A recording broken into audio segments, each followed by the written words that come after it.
everybody's email, and I'll send you a link to this recording. Send it a link when you're done.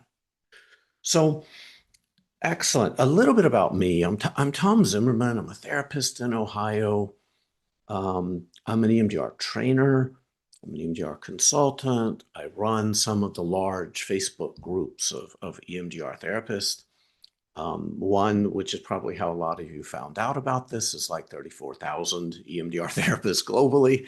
So that's one of the things I do. I also work a lot at the intersection of EMDR and complex trauma, because the way we train you may not match very well the actual clients that you see. So yeah, I podcast a lot about complex trauma. And I'm super excited about kind of advances in neuroscience, which are really clarifying, I think, what a brain is, what a nervous system is. And then I think that's informing what therapy should look like, what therapy could look like. So that's what that's what I'm up to. I'm going to try, because I realize more people than normal in this training may not be EMDR therapists. So I'm going to try to be extra careful about my metaphors, because Flash has generally been, it's just really taken root in the EMDR community. It was developed by an EMDR therapist named Phil Manfield, and was originally kind of understood as a way to take heat out of memories, right? So that's how Flash debuted. It was a way to kind of, in 2017, it was a way to take heat out of memories. And if that's what this training was, then that would be worth it. That'd be worth our time, because just the ability to make an 8, 9, 10 memory a 2, 3 memory, that's a super handy skill to have. And in some psychotherapies, you call that done, right? But what we've learned is that there are ways to do Flash well that simply resolve memories all day long, without distress and without significant risk of your clients decompensating. So that's a big deal, and plus it's fun. Oh my goodness, Flash, what's wrong with doing work that works that's also fun? So that's what Flash is kind of about. Now, practically, first off, if you're trained in another version of Flash, I'm going to ask you to kind of approach this with a beginner's mind, because it's conceptualized differently than the other version. So this version of Flash is conceptually and practically different than the other versions. You're like, where's my bilateral stimulation? Where's the SUDS? Right? I'm going to show you a way to do Flash that doesn't even involve blinking. Right? So as a matter of fact, we're going to do Flash together, and you're not going to have to blink. And it's still going to work just as well for the vast majority of you. So good, kind of, if you can, approach this with a beginner's mind if you already have a little bit of experience with it. Flash involves two culturally non-intuitive elements, things that if you haven't done Flash, you probably haven't done before. Okay, and the first is you look at the memory extremely quickly. Like whatever you think quickly is, faster than that. Let me give an example. Is anybody here at a desk? You at a desk? Does that desk have a drawer? Okay. If it has a drawer, can you open it and close it so quickly that you just see one thing? And let us know how that goes. Did you just see one thing, or did you see a whole bunch of other things? Right. So what we're doing in Flash, so you try it again and you do it again, and you may see that it's actually a practice to look at something so quickly that you just get a tiny piece of it. That's not what we're used to doing with trauma. Ever since Freud and Breuer, we've been told you have to go, you have to talk about this, you have to catharsis it, you have to have a certain type of, have to have a certain type of like experience with it in order to heal. And Flash is one of the things I think that changes that. So microactivation, we're looking at that memory so quickly that if in the memory Your father is like, you're so stupid, right? We're just getting the one little bitty tiny piece. And even as I say that, doesn't that feel not right? Does that make sense? Don't we want more? Don't we want to feel it? And I'm going to show you that if you really get in touch with the feeling of it, Flash isn't going to work well. And we'll talk about why from a predictive processing point of view. The other thing we do, which we very, very rarely do, is we immediately pivot away from what we just activated. We don't tend to do. Anybody here ever ruminated? You ever, yeah, anybody here have a PhD in rumination? Right? Do you know what we do? And we want to like, right, we want to feel it, and then the time they, and then that other time they, and then I can't believe the time they, right? So this is whatever the inverse of that is. This is that's probably Flash, right? So we're not doing that. We're not thinking about it. We're not making sense of it. You know what we're doing? We're looking at puppies on YouTube, right? Or we're watching something silly or funny or episode, highlight clips from The Office, right? Or whatever it is. Those and again, they're probably going to not be funny in a few months, but those AI babies that showed up that talk crap about their parents, those just whatever it is, right? You love golden retrievers. They're YouTube videos of golden retrievers jumping up and down in fields of hay. Or if you're working with a kid, finding their favorite YouTuber playing their favorite piece of video game. That could be their pleasant scene, engaging scene. And most of the session is spent in an engaging thing. It can also be it can also be your favorite Spotify playlist. It can be your favorite, not your breakup playlist, right? Not your angsty teenage room, you know, Pink Floyd playlist, more your power anthem, I got this, playlist, get up and dance playlist. So again, Flash is built around this very, very quickly thinking about a memory, pushing that out of focus for a moment, and then engaging with pleasant stuff back to back to back that shows your predictive mind that that little piece of what we just brought into working memory isn't happening right here, right now. And that is likely enough confirmation for your brain to update that little piece of the memory. Okay, so good. So I don't need to, I'm not going to convince you of this right now, nor do I need to. At this moment, Flash resolves memories, period. And I'm just going to argue that Flash makes, for most people, once you learn to do it well, Flash makes the resolution of individual memories largely no longer a clinically difficult task, right? So my clients, and I've been saying this for 4.5 years, and I made a promise in the first Flash test training that I did. If you're not seeing this, come back to consultation. Offer free consultation twice a month. Come back to consultation. Let's review your cases. Let's talk about it. And we'll work until you're seeing what I'm about to say, is that your clients should resolve whatever they target about 95% of the time in a single session in Flash. Permanently, adaptively resolved forever in a single session. So that's worth a free training on a Sunday. Does that make sense? That's worth me doing 4 of them this week, maybe 5 of them, now that I think about it. That sounds like that might be the kind of thing that might be able to help rescue ourselves as a species. Sounds like that's a pretty big, if what I'm saying is right. Good. So, okay, page 4. Let's review the structure of this version of Flash. Again, other versions of Flash have different structures. Let's view the version of this particular version. Step 1, we're going to develop a container, and this is a kind of very common EMDR resource, but the idea of a containment is that we're putting something in something and sending it away. So this is also, if you're an EMDR therapist, this is not an EMDR container. What? No, we're using it completely differently.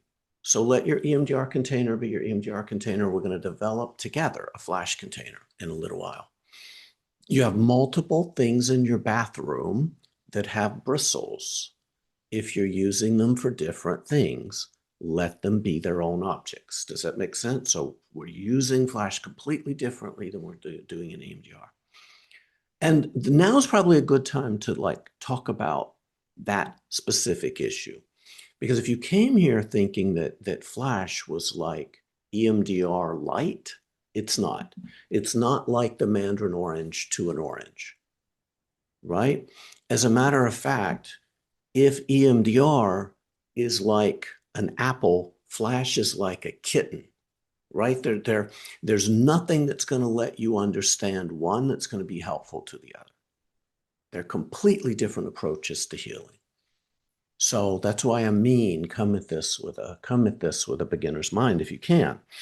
So also, what we're doing with the container is we're just pushing it out of awareness. I invite y'all to do this with me, right? Just do that. You see what we're doing there? Even that motor movement, okay? That motor movement, which is sending the message. I'm not thinking about it. I'm not feeling it. I'm not trying to make sense of it. I'm not trying to follow it to see what it connects to, any of those things. Okay? Good. So your container can just be that. Yeah. Give me a second. I'll put the resource, the training manual in chat again. Give me a moment. Okay, good. The other resource we do in step one is and again, if you're a somatic therapist, you may be like, oh no, Tom, don't tell me that we're gonna vacuum distress out of the body. We are absolutely going to vacuum distress out of the body. Right? Absolutely.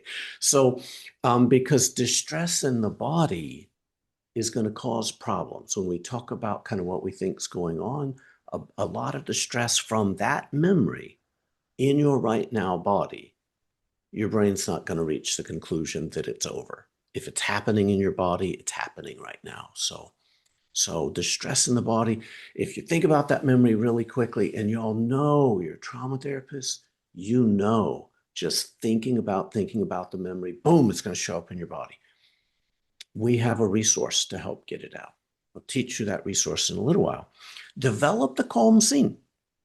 Step two, this can be, and again, calm is not correctly named. It can be calm, pleasant, engaging, funny, distracting, silly, beautiful, astonishing, funny. It can be any of those things.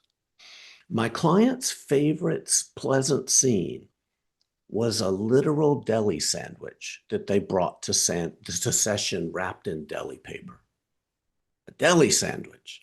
And what are they doing? The first few rounds were in Flash. They're just crinkling it.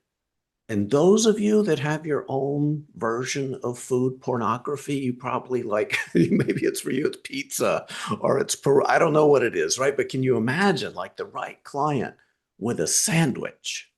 They're healing trauma using a sandwich. Crazy. But don't tell me you haven't done weird things in the service of your client's recovery. We're going to do some weird, unexpected things in Flash, and that's okay. And again, yeah, they're cutting their sandwich into squares, and then they're literally digesting and experiencing their pleasant scene.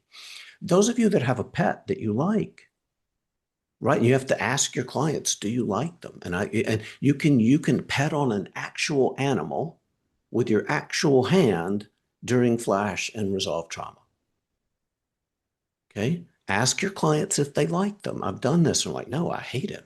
He bites me, he eats my shoes, and he poops on them. No, so no, you need to like it. And you can even use baby. So the 4Blinks version of Flash on 4blinks.com, there's a demo with a mom with a little baby that's got cheeks the size of oranges. And she's looking at him and he's looking at me.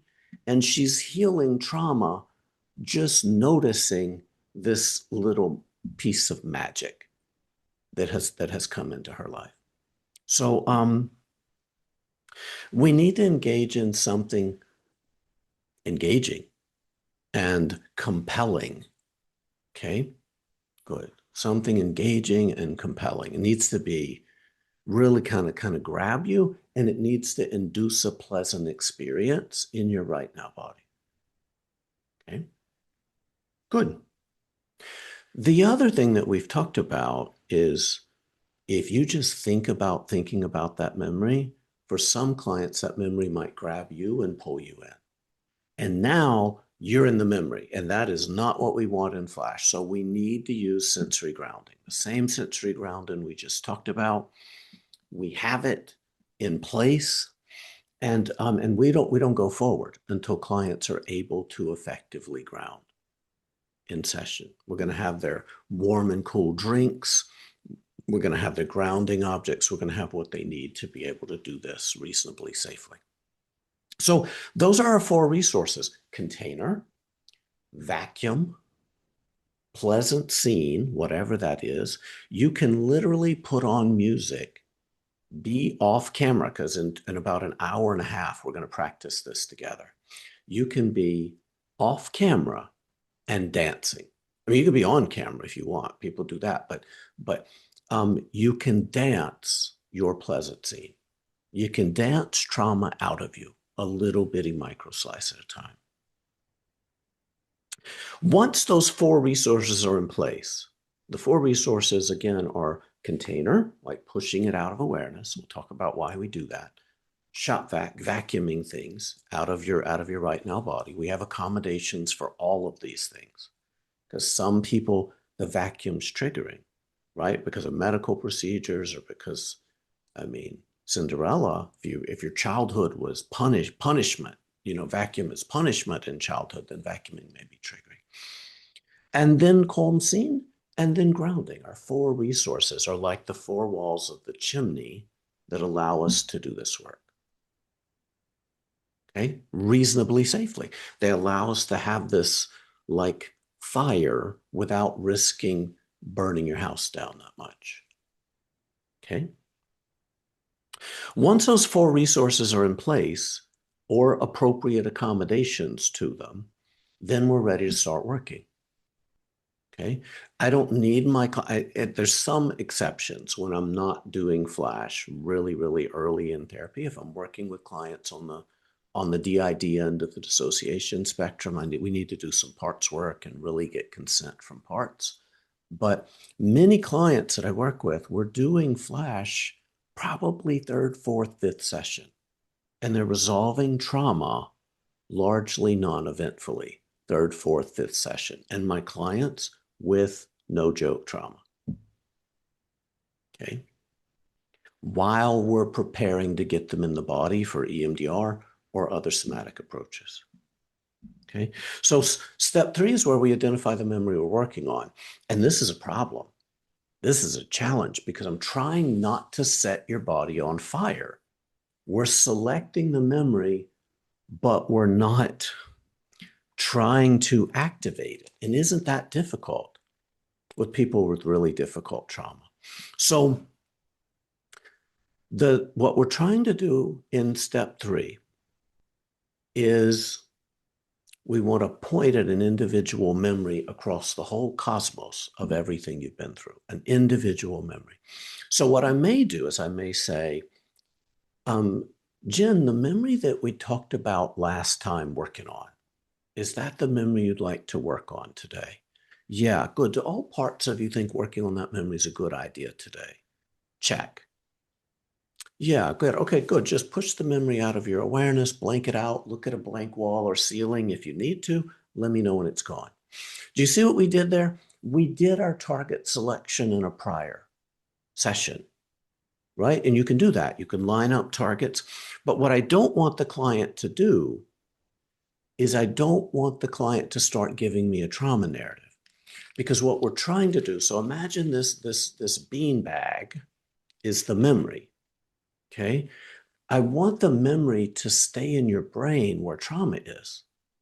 Does that make sense? I don't want the whole beanbag to come into awareness. I'm going to try to bring a bean of this beanbag at a time into awareness. And once you start telling me a trauma narrative, it's going to show up here, isn't it? And now we've kind of lost the battle of Flash before we even begin. Okay, so we want to point at the beanbag and not activate it.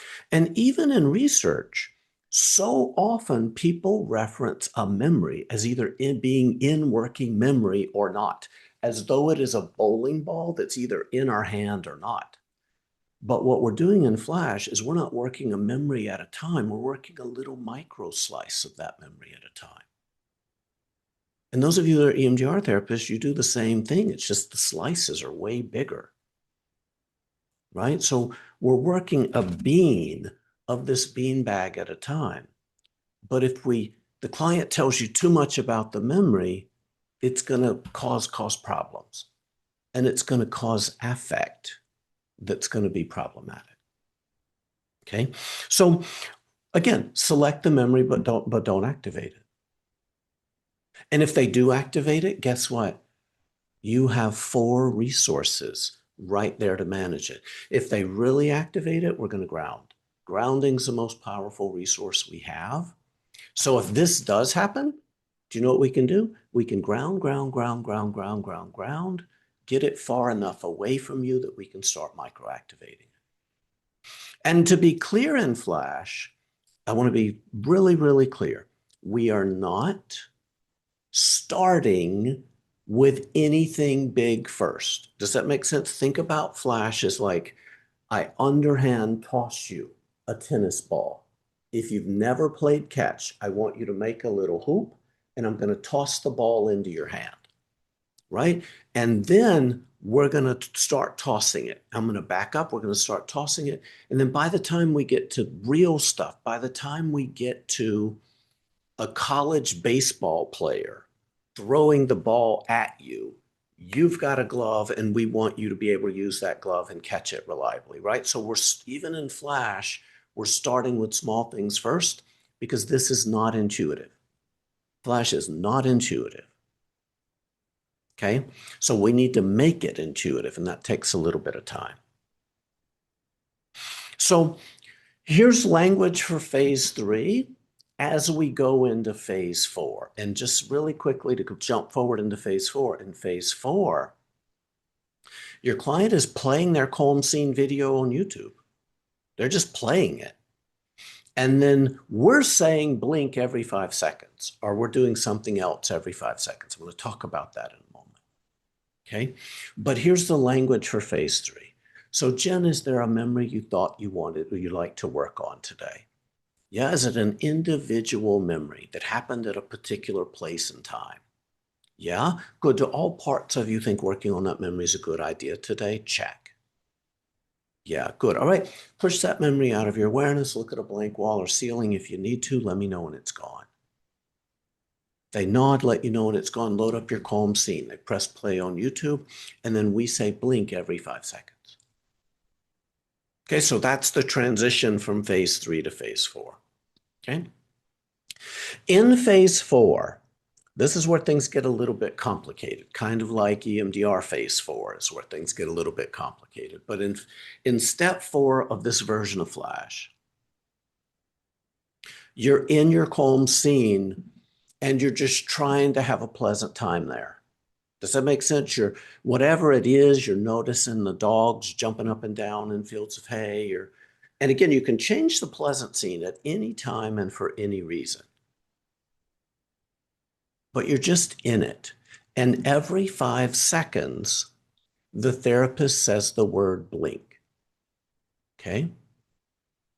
And what you do is you blink your eyes 1 time, or a couple of times, or 3 times, or 4 times, really quickly. I want all the blinks to be done in under a second. Okay? So you're just blinking your eyes, okay? Every 5 seconds. And then we get to the end of that time. So every 5 seconds, 5 times gets you to 30 seconds. So you're in your calm scene 30 seconds at a time. And then when we're done, I say, how did that go? Okay. Okay. So what are we up to with the blinks? So in this version of Flash, what the blinks do is they split your 30-second calm scene into 6 individual 5-second calm scenes. Okay, so imagine I'm your calm scene. Okay, are you looking at me as though I'm your calm scene? Good. Do you see what happened? That got interrupted. That's what the blinks do. The blinks are a motor movement designed to interrupt your calm scene. So I'm going to say it again. The blinks they turn a 30-second calm scene into 6 individual 5-second calm scenes. And you may say, well, Tom, if that's what the blinks are doing, why do we have to blink? Why can't I turn my head and look at a doorknob and then turn back and look at my video? You can, okay? Because one of the ways that we're going to do Flash today is, again, just to let you know, I'm going to have you get a piece of paper and write numbers from 0 to 9 randomly all over it. And I'll show you what that looks like in a little while. But instead of saying blink, what I'm going to do is I'm going to say a number. And what I want you to do is look away from your YouTube video, look at that sheet of paper and find that number, and then look right back at your calm scene. Okay? And if you don't want to do numbers, when I say the number, you can blink. If you want to do Flash in the OG way, when I say 7, you just blink, right? Whatever number I say, you just blink. But try this number searching thing, because we've done some groups with it and almost everybody's preferred it. Because there's not a lot of control. Like some people blink that quick. Does that make sense? And that may not clearly disrupt your attention on the calm scene. But if I say a number and you go find it and then come back, that's a pretty clear disruption. So it is the disruption. It's the disruption of focus on your pleasant scene that generates a new exposure to your pleasant scene. Sensible? I haven't explained why. I haven't explained what the heck, right? But Flash generates hundreds and hundreds of exposures to disconfirming or pleasant information back to back to back to back to back. Okay? So you're in your calm scene for 30 seconds. The first time you're in step 4, in a single session, we repeat it.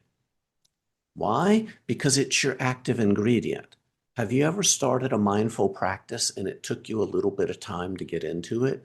I'm just making sure that you're able to do the blinks, or you're able to do this really, really efficiently, effortlessly, right? Because you know what we're about to do? We're about to be in step 5, where we bring the first little bean of that beanbag into working memory and then push it out of awareness. So step 5 is lightning fast. Think about the bad memory, whatever's distressing in this moment, catch it, contain it, send it far, far away. Okay? And I'm going to ask you to do this with me. Does that make sense when we do it? I'm going to ask you to send it away. Again, the motor movement sends the message. I'm not thinking about it. I'm not feeling about it. I'm not seeing what else it connects to. I'm not trying to figure it out. I'm not, for goodness sakes, I'm not noticing it in my body. And I'm a somatic practitioner. I'm fine. Flash is not EMDR. Apple kittens. Apple kittens. Right? Okay, good. We think about the memory lightning fast. We bring a little bean of the memory into working memory, and then we purposefully send it out of working memory. Guess what? You brought it into working memory. Do you know what that means? Your brain's about to have to make predictions about it. And what are the predictions I want it to make? I want it to make the prediction, not that memory, not that theme, not that person, but that little bitty tiny micro slice of the memory is over. And why is it making that conclusion that it's over? Why is it making that update that it's over? Because it's not happening in your nervous system right now. Part of your brain's predicting it might be, but your experience in the present moment's that it's not. Okay? Good. So again, lightning fast, think about the bad memory, whatever's distressing in this millisecond, catch it, contain it, send it far away. When it's gone, calm scene, we go right back to step 4. And we're in this step 5, step 4 loop through most of the session. Lightly activate, contain, calm scene, blinks. Lightly activate, contain, calm scene, blinks. One bean of this bean bag at a time. And we do this until the client looks at the memory and they're having a hard time noticing what's distressing in it. Okay, and then we go to step 6, and then we're going to be in a step 6, step 4 loop.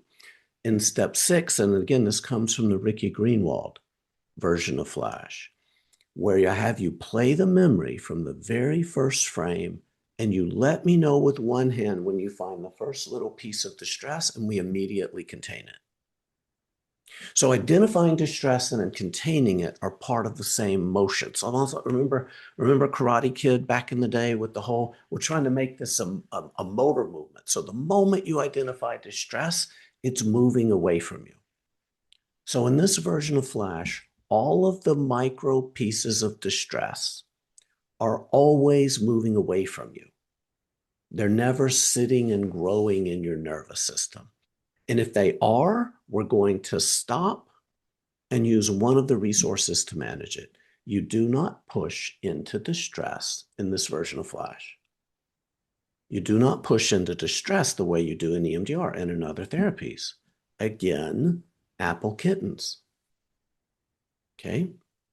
So if distress is coming, there's only one correct answer. Stop, use a resource to deal with that distress, and do not go forward until the distress is decreasing and moving away from you. Period. Not negotiable. Otherwise, your client may really be harmed, and harmed in a uniquely awful way. Do you know why? Because if they push into distress and it builds and builds and builds, and their nervous system reaches the conclusion, which it might, that all of this is trauma, you know what you've just done? You've just made their pleasant scene a trauma trigger. So looking at a golden retriever may bring up flashbacks of that memory. Do you see why we don't push into distress? Not one little ounce. So if this isn't almost completely painless, we stop. Yes, the micro slice is what happens when we look at the memory incredibly quickly. Okay, the micro slice, the piece, the bean that we bring into working memory is what comes out of the memory when we look at the memory lightning fast.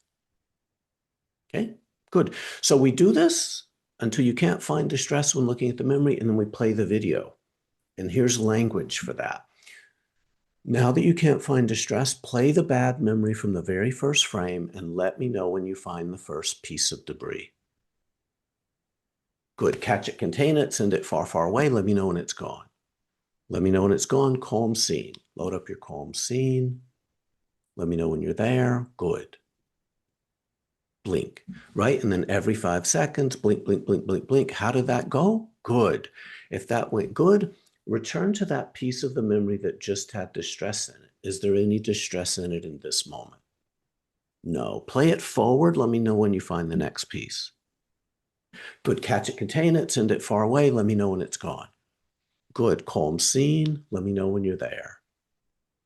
Every 5 seconds, blink, blink, blink, blink, blink. How did that go? Good. That piece of the memory that just had distress in it, is there any distress in it in this moment? Yeah, just a little bit. Good. Catch it, contain it, send it far away. Let me know when it's gone. It's gone. Calm scene. Blink, blink, blink, blink, blink. How did that go? Good. That piece of the memory that just had distress in it, is there any distress in it in this moment? No. Play it forward. I just got to the end of the memory. Good.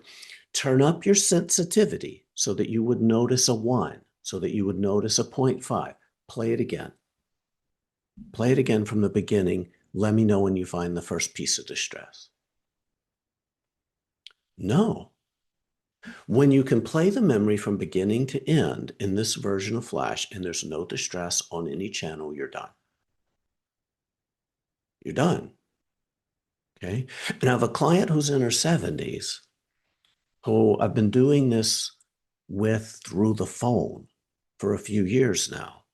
We get to the end of a session and I wish you could be there, right? She said, oh, I believe we've done another one, right? Like horrible trauma, like Lyndon Johnson era trauma, like horrible, horrible trauma. So, yes. Yes. Again, question in chat. What do we do if we say send it away? It's not going away. Do you know what we do? We ground. Right? If something's being really sticky, we ground. And then grounding will help us send whatever's left of it away. Yeah. Yep. Yeah. Um, yeah. Again, I want to be very, very clear. Many of you here are EMDR therapists, right? The calm scene in EMDR therapy is almost always imaginary. This is not EMDR therapy. I'd almost never want your calm scene to be imaginary. Does that make sense? I'm only giving you 4 seconds to be in it. Does anybody here love the ocean? Load up the ocean. Stop. Were you able to load up the sand, the seagulls, the feeling of the sun on your skin? Were you able to really construct all that in the 4 seconds that I gave you? No. You just blink and there it's made for you. Does that make sense? It's made for you. So let's outsource this to a video. It's how your clients are surviving anyway. Does that make sense? Let's use that. We'll deal with the problem of cultural dissociation later. For now, we're going to use it to help people heal. Right? We're going to use it. We're going to use it in the service of healing and recovery. The container is different because the EMDR container, it sits right here. We don't send it out of the universe. The Flash container, we do. And the EMDR container, you use it once per session. You're using it 40 or 50 times in an average Flash session. Every single time we glance at the memory, it's going away.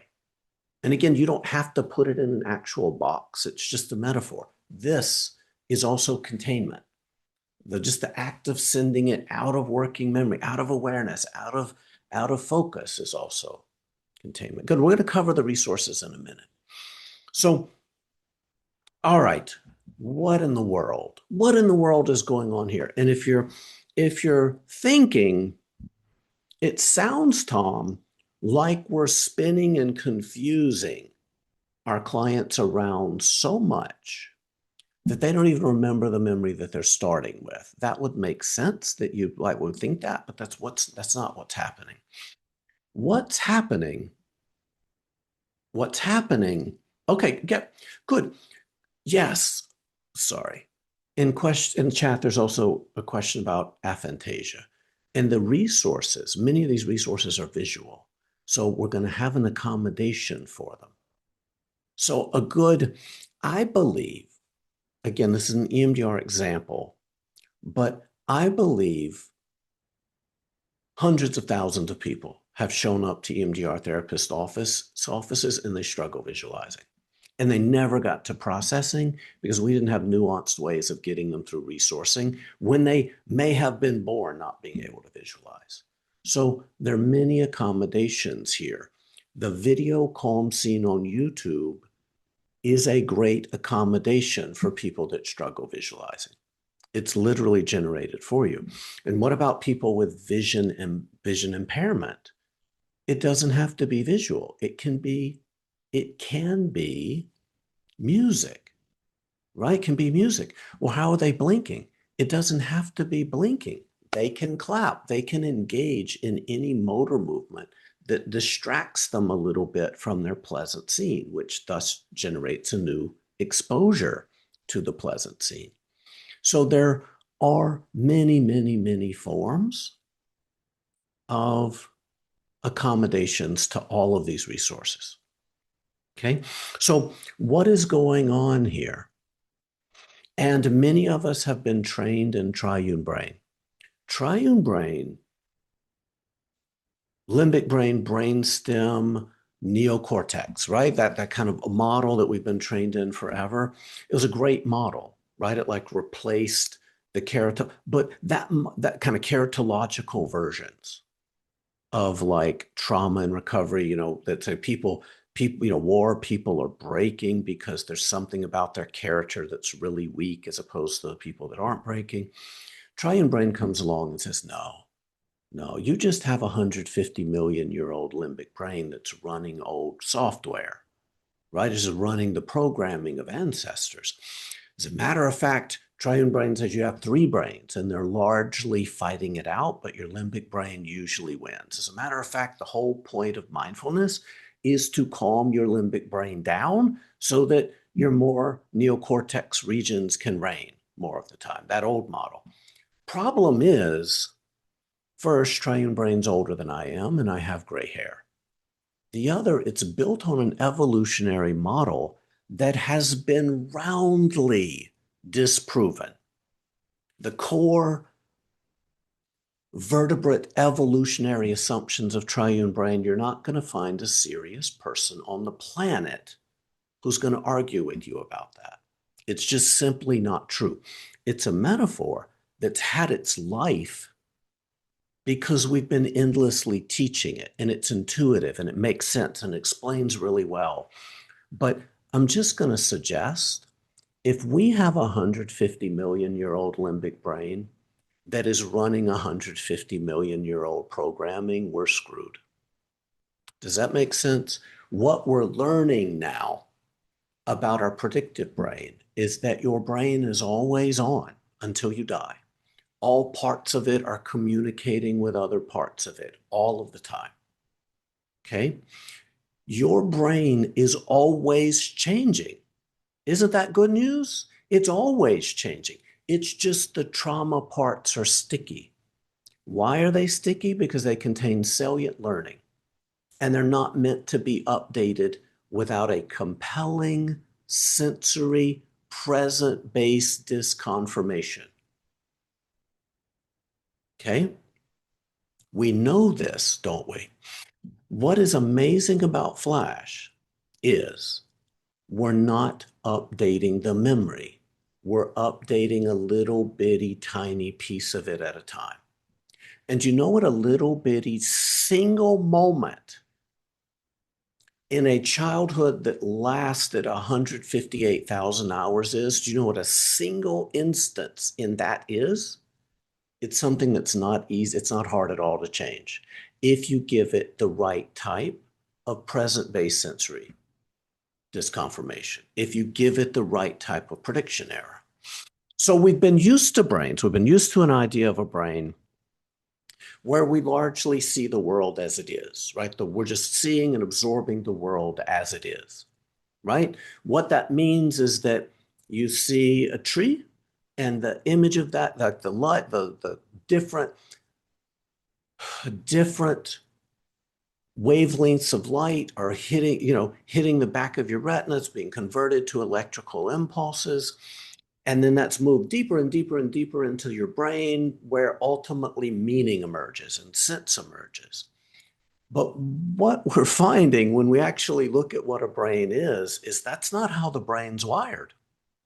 How the brain seems to be wired is that we have a whole model of ourselves and the world. That is, we have a model built from every single thing we've ever been through of ourselves and the world.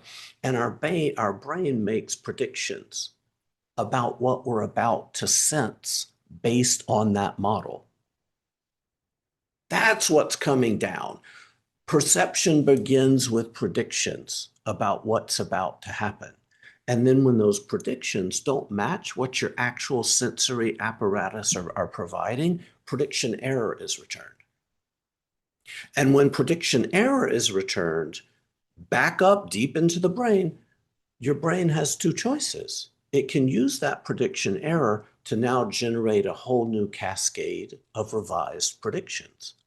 Okay? Or it can update the relevant pieces of the model that you have of yourself in the world. That's in the model that you have of yourself in the world, right? So this idea here is that our brain issues a large number of predictions that confront our sensory regions of our brain. And where the predictions don't match, okay, prediction error results. And when prediction error results, it may update what is in your brain, the model of yourself in the world that is in your brain. So here's what we're doing in Flash. We're using another element in that model, and the other element is called precision weighting. It's where in all of this information is your brain focusing its attention? Like what is it focusing on at this moment? Okay. And remember, with a traumatized brain, it wants to be making predictions based on the trauma because it pulls you in, right? It pulls you into the trauma. Okay. So what we're doing in Flash is we're bringing a tiny piece of the memory into working memory and then sending it out of awareness. But you know what? We just brought it into working memory. And you know what happens when you bring something into working memory? Your brain has to start making predictions about it. Okay? And when the predictions don't match your right now sensory experience, it might update the generative model that you have of yourself in the world accordingly. I'm bringing a tiny piece of the memory and I just see my dad's angry face and I'm pushing it out of awareness. Your brain will be making predictions about that information, but you know what your nervous system's going to be experiencing? Puppies, kittens, pleasant things. Okay? Do you know what that is? That is therapeutically focused prediction error. I'm expecting this thing to be happening, but it's not happening in my body. It's not happening in my sensory apparatus. We're generating a lot of prediction error based on where we're attaching attention. Okay?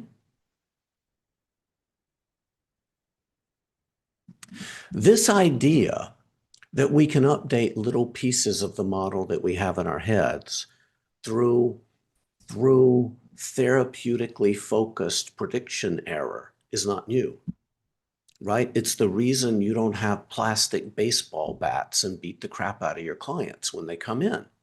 Does that make sense? Because we're trying to hold their nervous system in a way that's different and disconfirming of the expectation in the bad memories. Sensible? How we are in therapy, we hope, is going to generate helpful types of prediction error. And the therapist so predictive processing, the predictive processing framework is a broad framework of what a mind is. And the idea, this concept of a model, predictions, prediction error, and precision weighting, like where is your brain focused on? That's not just about perception. And it's not just about trauma. Everywhere we look in your brain, everything the brain seems to be doing seems to have a model, prediction error, and precision weighting. Whether it's sodium regulation, heart rate, all of your homeostatic and allostatic systems, right? All of those systems seem to be governed by that type of model. Do you know what that means? That means that seems to be how our brains are, right? So the predictive processing framework provides some pretty compelling suggestions about how we work with a brain wired that way. Okay. Now, the therapist that's talked the most about this, but from a different angle, a different layer of abstraction, is Bruce Ecker.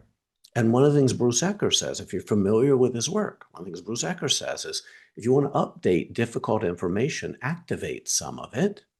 and then have your client sit with an experience that disconfirms the expectation in the bad memory. I'm going to say it multiple times. Bruce Ecker's big point, he's built an empire around this idea. Activate a piece of difficult something, and then have the client have an experience that disconfirms the schema in the bad memory. Okay? Or to quote Van der Kolk, who I don't think is, I don't want to quote Van der Kolk for lots of reasons, but we're going to do it anyway. And I don't think Van der Kolk likes Flash or Ecker, but anyway, Van der Kolk's big conclusion in his book is that we heal when we have experiences that deeply and viscerally contradict the helplessness, rage, collapse generated by the trauma. Experiences right here, right now, that deeply and viscerally contradict the helplessness, rage, collapse generated by the trauma. So predictive processing at top, kind of Bruce Ecker right here. I think we have, and again, just realizing that in every single transformational trauma therapy we do, that seems to be what we're doing. Let me give an example.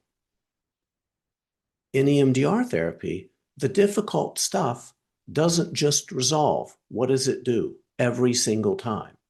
The difficult stuff connects with the existing adaptive information that is already in you. Do you know what that is? That is prediction error, period. Right? Difficult stuff connecting with adaptive information that has been in you all of this time is prediction error. Those of you who do parts work, who here does parts work in any type? Isn't parts work relational work where parts of you have experiences? It's experiential, relational work where parts of you have experiences with other parts of you that disconfirm the expectation in the bad memory. New learning happens. Healing happens as a result of those experiences. Sensible?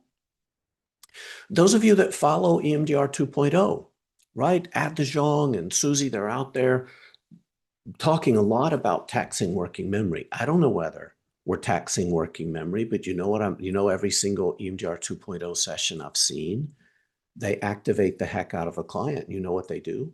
They distract them profoundly from that activation. And you know what happens? Their affective state shifts dramatically. You watch people doing EMDR 2.0, they activate the heck out of them, and then they have them jump left, jump right, divide by two, do this, do that. And they're laughing. They're like, what is their experience? Their experience has been hijacked by the distraction. Whether that's taxing working memory, I can't say, but I guarantee you it's therapeutically focused prediction error. Because what you're experiencing does not match the predictions that your brain guessed you would be experiencing if you touched all of that trauma all at once. So what gets taxed is your effect. What's getting taxed may not be working memory. What it may be is you're having an experience that is a profound contradiction or disconfirmation, or as Ecker says, experiential mismatch of what you're expecting to experience. So what if that's how we heal, right? What if somatic experiencing is you're able to have experiences, motor movements that they would say release, but from this model, we may say contradict the non-release bundled up in the memory. That is prediction error. Sensible? So what if we heal across prediction error? And again, what is Flash? We don't bring the memory into working memory. We bring a tiny piece of the memory into working memory. Your brain makes predictions about it, and then we have a disconfirming experience of it, generating prediction error, easily updating that little bitty tiny piece of the memory, and then the next piece, and then the next piece, and then the next piece. And then we have an almost empty bag and we rattle it to see what's left. And we want to process all of those little pieces so that generalization can be the broadest. Tom, I thought memories only generalized in EMDR therapy. They do not. Do you know why memories generalize in EMDR therapy? Because it's a great way to do healing, right? Memories generalize because EMDR is a great way to do healing. Memories generalize in Flash too, I promise you. I've lined up targets, we've worked on one of them, and after it in Flash, we didn't need to do the other three. Okay? EMDR probably generalizes more than Flash does, but I don't care. Do you know why? Because I'm doing Flash third session with a lot of my clients. And if I see a client tomorrow who's not in their body enough to notice and is phobic of slowing down, I can do Flash with them by the end of February.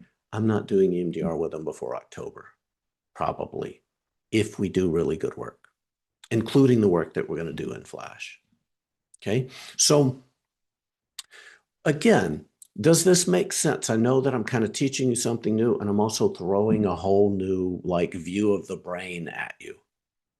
But one of the things we're doing, those of you that follow me probably know this, we're starting a predictive processing nonprofit in Cleveland in the next 6 weeks to research Flash and other transformational trauma therapies through this lens, like an applied predictive processing nonprofit research organization.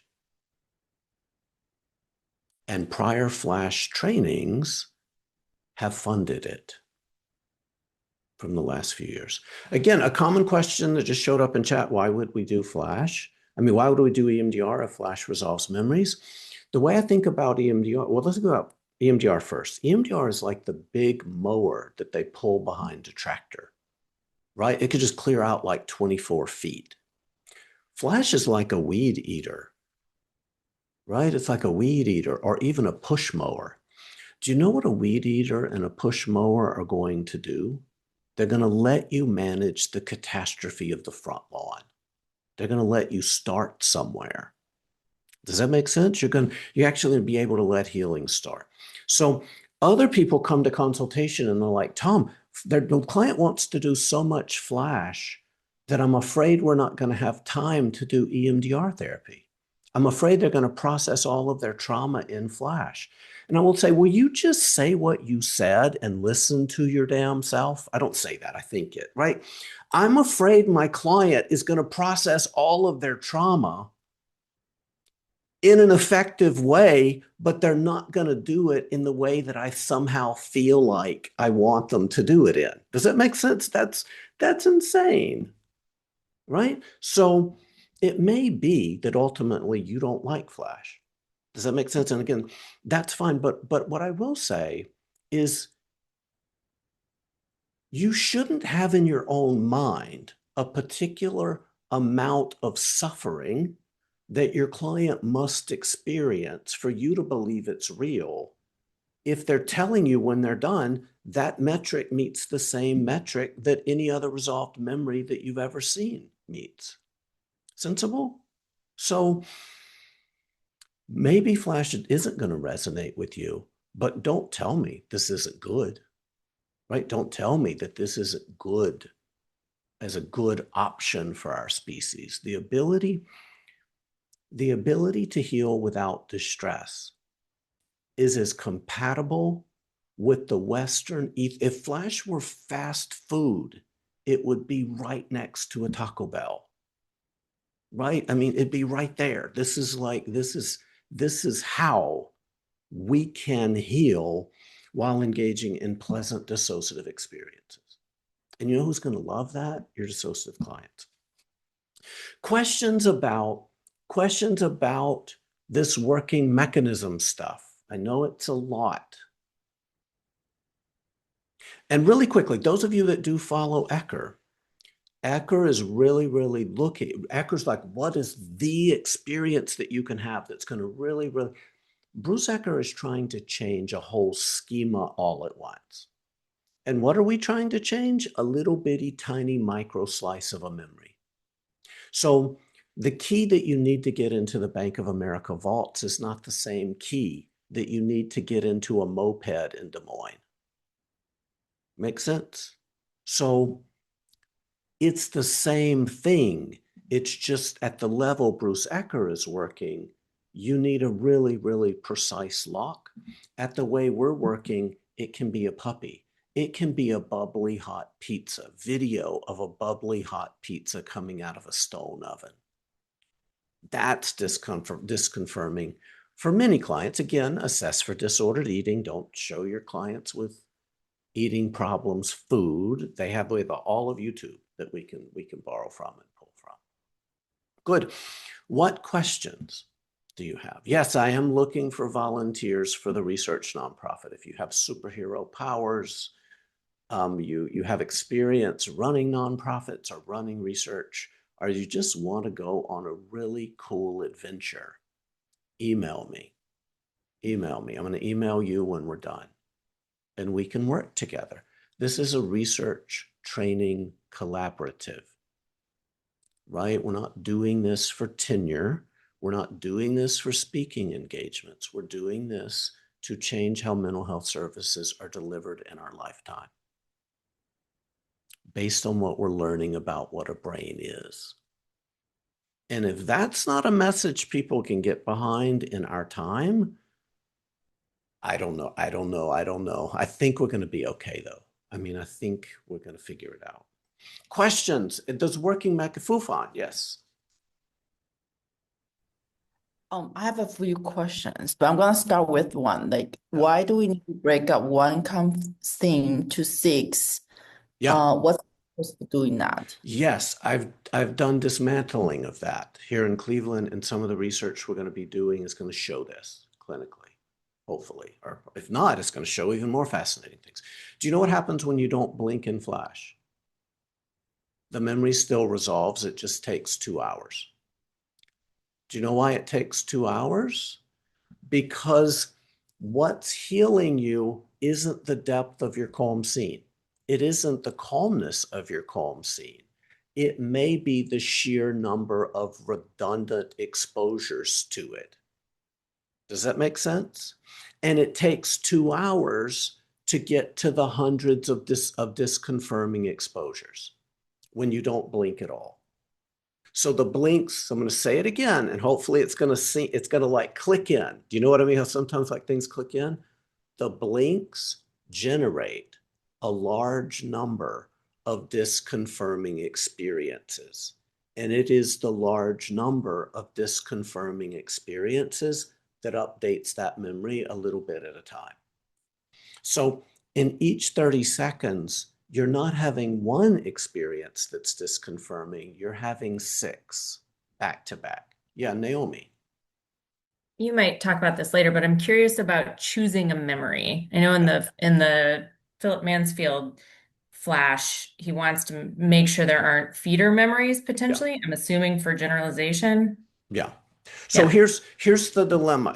I mean, I'd say this is probably something that's pretty true. There's a difference between a feeder memory and they float back, right? A feeder memory means all of the distress in this thing comes from something earlier.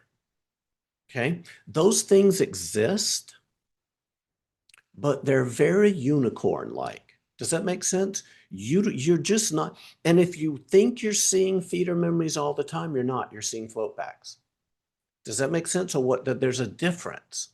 Every abandonment with people with complex trauma is built on prior abandonments. Every single one.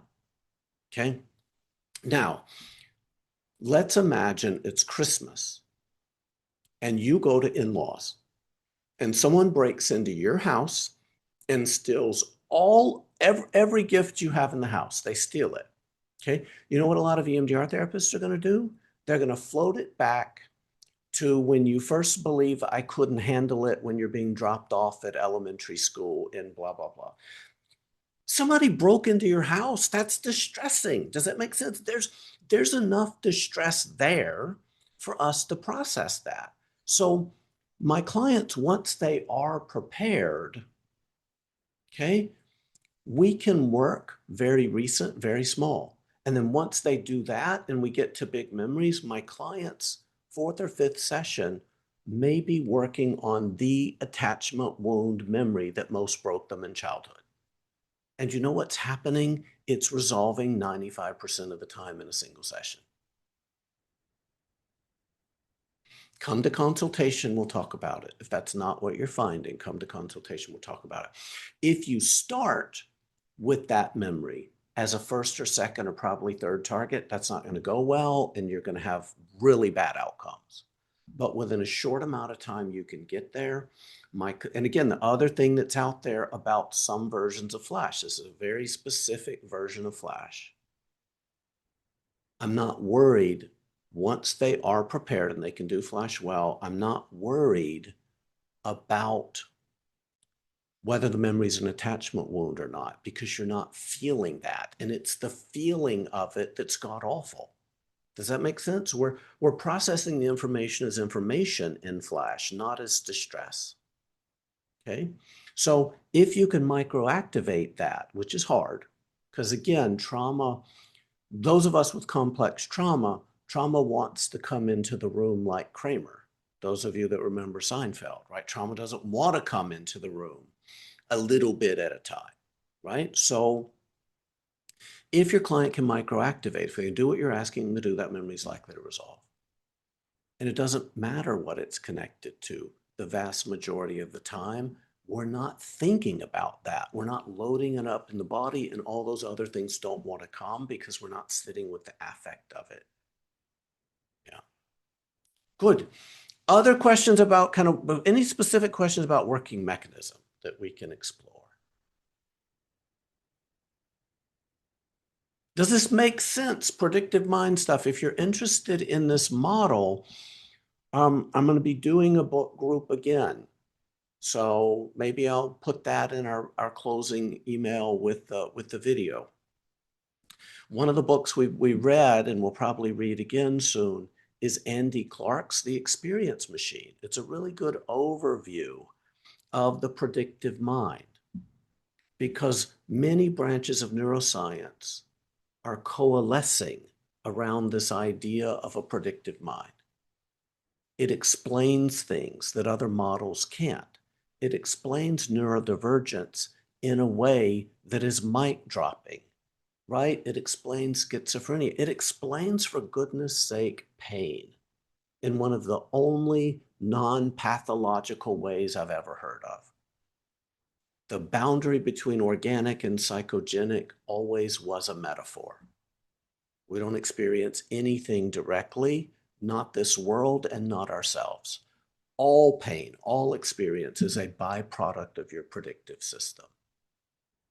And a pervasively traumatized nervous system is a pervasively traumatized generative model of the self and the world.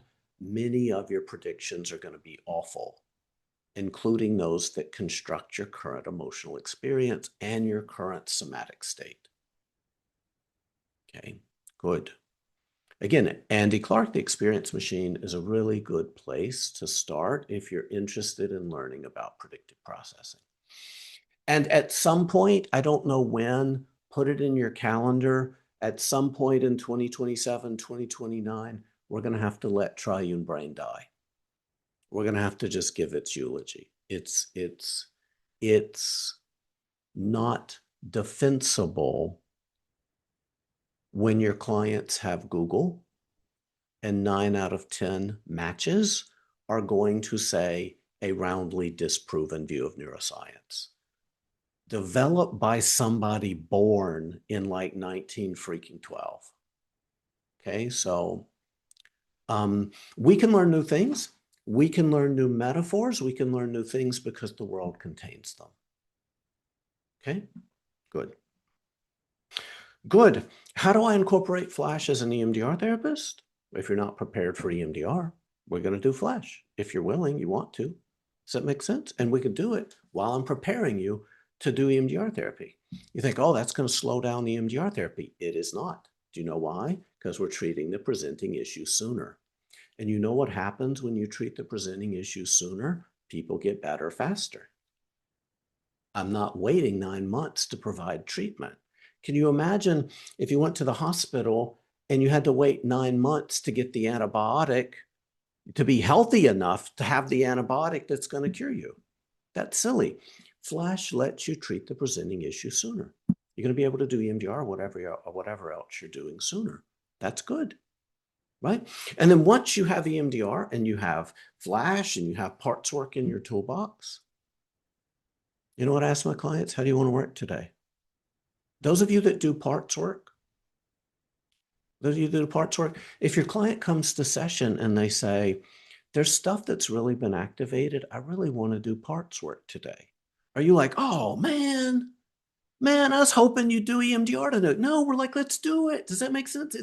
It's gonna move us in the direction of our goal. So I don't care. Clients may say, look, I got to see my mom tonight. Let's do Flash because I don't want to be feeling heartburn from this stuff. Or they may say, I've slept pretty well. Let's do EMDR because it's going to clear out more. Does that make sense? Yeah, let's do EMDR. Dig deep and do EMDR. So when to use Flash, when to use EMDR therapy, I don't really care, especially when your clients are prepared to do both. People need to heal. And my identity is as an EMDR therapist, but people need to heal. And those of you that are therapists, if we had a therapy that worked 95% of the time, when you ask your client to stand on their left foot and hop backwards 3 times, we'd be like, how do we strengthen our client's left feet?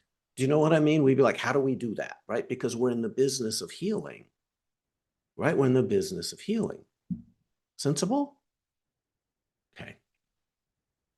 Let's do our resources. Let's develop these resources. I'm going to ask you to be attentive for this because remember how I said it's like the 4 walls of the chimney.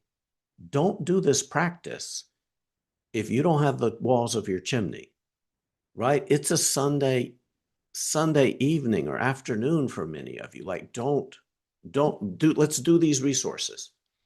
And again, if you haven't done this training before, you don't have any of these resources because these are Flash resources. Make sense? So let's do these resources so that you can actually practice this in about 35 minutes. Okay, so I want to teach you the resources and we'll take a 5-minute break so that I can get a drink because I'm an introvert and all of this stuff is a lot for me, so introverts, you know what I mean by that. So we'll take a little break and then we'll come back and we'll practice this together. And at the end, I'll answer your questions. Okay, so develop the container. And again, those of you that struggle visualizing, I gotcha. Don't even try this. Don't even try what we're doing. I have an accommodation for this. It's going to be fantastic. Okay, are y'all ready? Those of you that can visualize. When I say container, it doesn't have to be massive. Do you know why? Because we're not containing all of your trauma. We're not even containing the memory. Do you know what we're containing? A single micro slice of the memory at a time. Your box can be that big. Does that make sense? It doesn't have to be massive because if what comes out is massive is we're not using the container. Do you know what we're using? We're using grounding. Because if a London street bus comes out and it feels like it's sitting on your chest, we're not using container, we're using grounding to get it off you. Make sense? Okay, good. So when I say box to hold stuff, do you have something in mind? And don't make it your grandmother's jewelry box, for goodness sakes. We're going to be putting crap in there, right? Good. Do you have a box that works? Imagine it, notice it, spin it around in your awareness. What's it made of? What's it constructed of? Okay. Good. Do you have something? Thumbs up, thumbs sideways, thumbs down. You have something that'll work. Okay, good. Can you notice how it opens, how it closes? Probably needs to have some type of door. How does it open? How does it close? Good.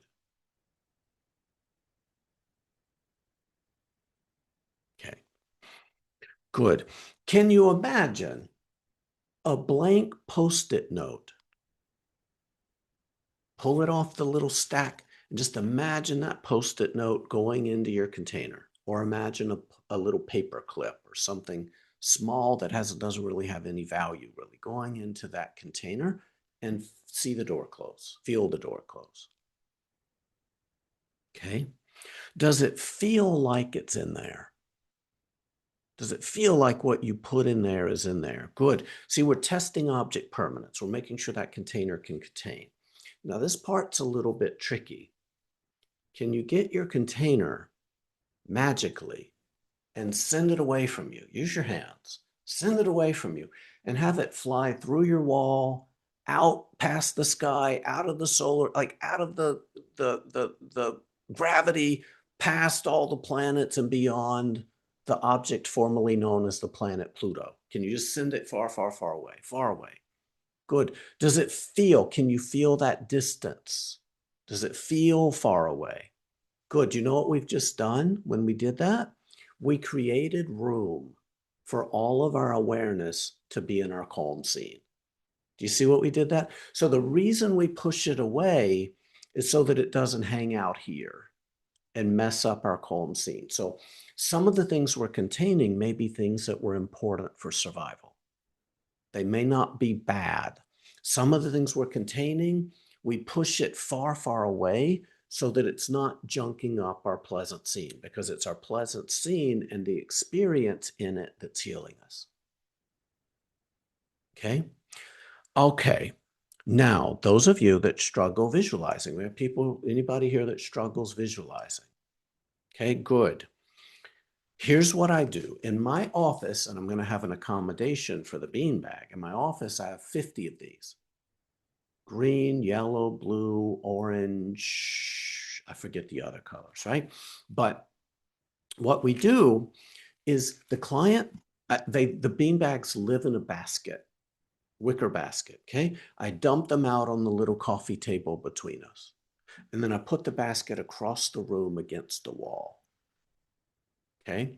And you know what we do? The client picks up a beanbag, they throw it in the air, and they think about the memory only when the beanbag is in the air.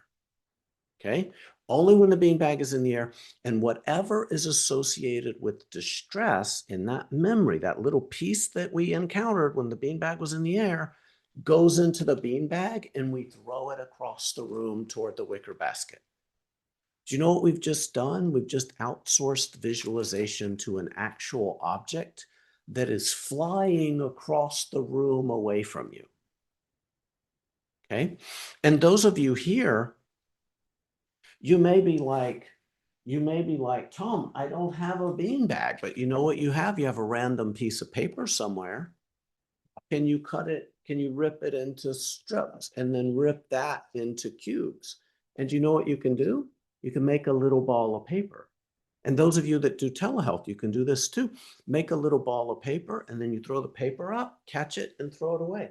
And those of you that do telehealth, you don't even care because they're not junking up your office, right? And they'll go gather them up and they'll put them in a little solo cup or something for next time. So do you see what we've just done? We've just outsourced containment and sending it away to an object. Yeah, Fufang. I'm sorry, who is doing that? Me or the client? The client's doing it. They're throwing the little piece of paper or the beanbag in the air.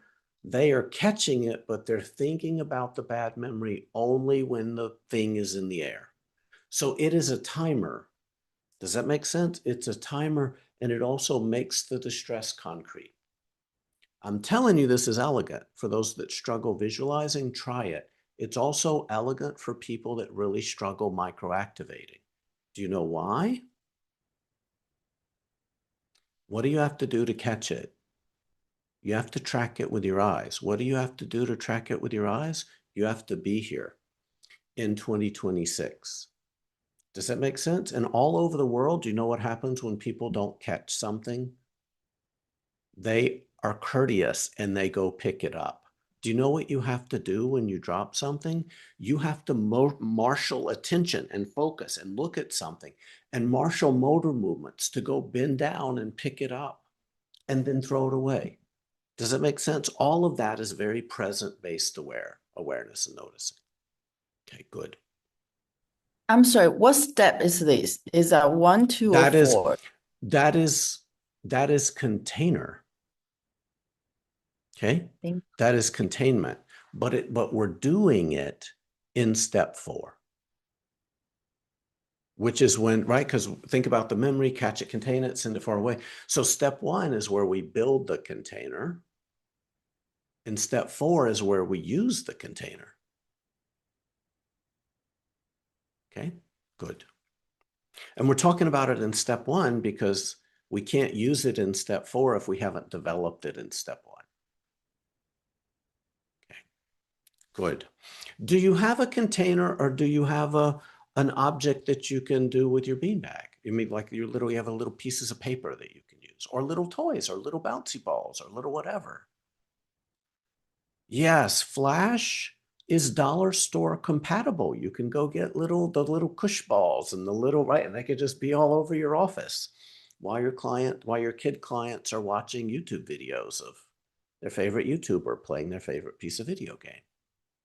Yeah, good. Okay. Has anyone, again, ShopVac is a US trade name for a utility vacuum cleaner.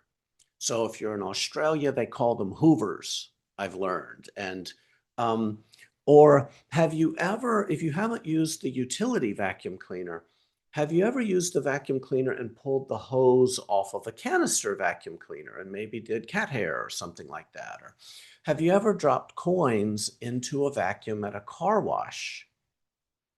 Any of those things. If not, you can use a dustbuster.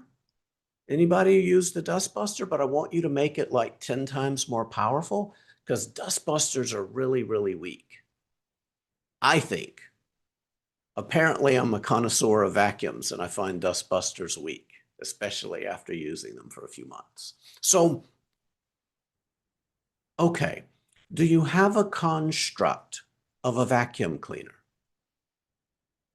Can you get in touch with a memory of cleaning up something or vacuuming up something?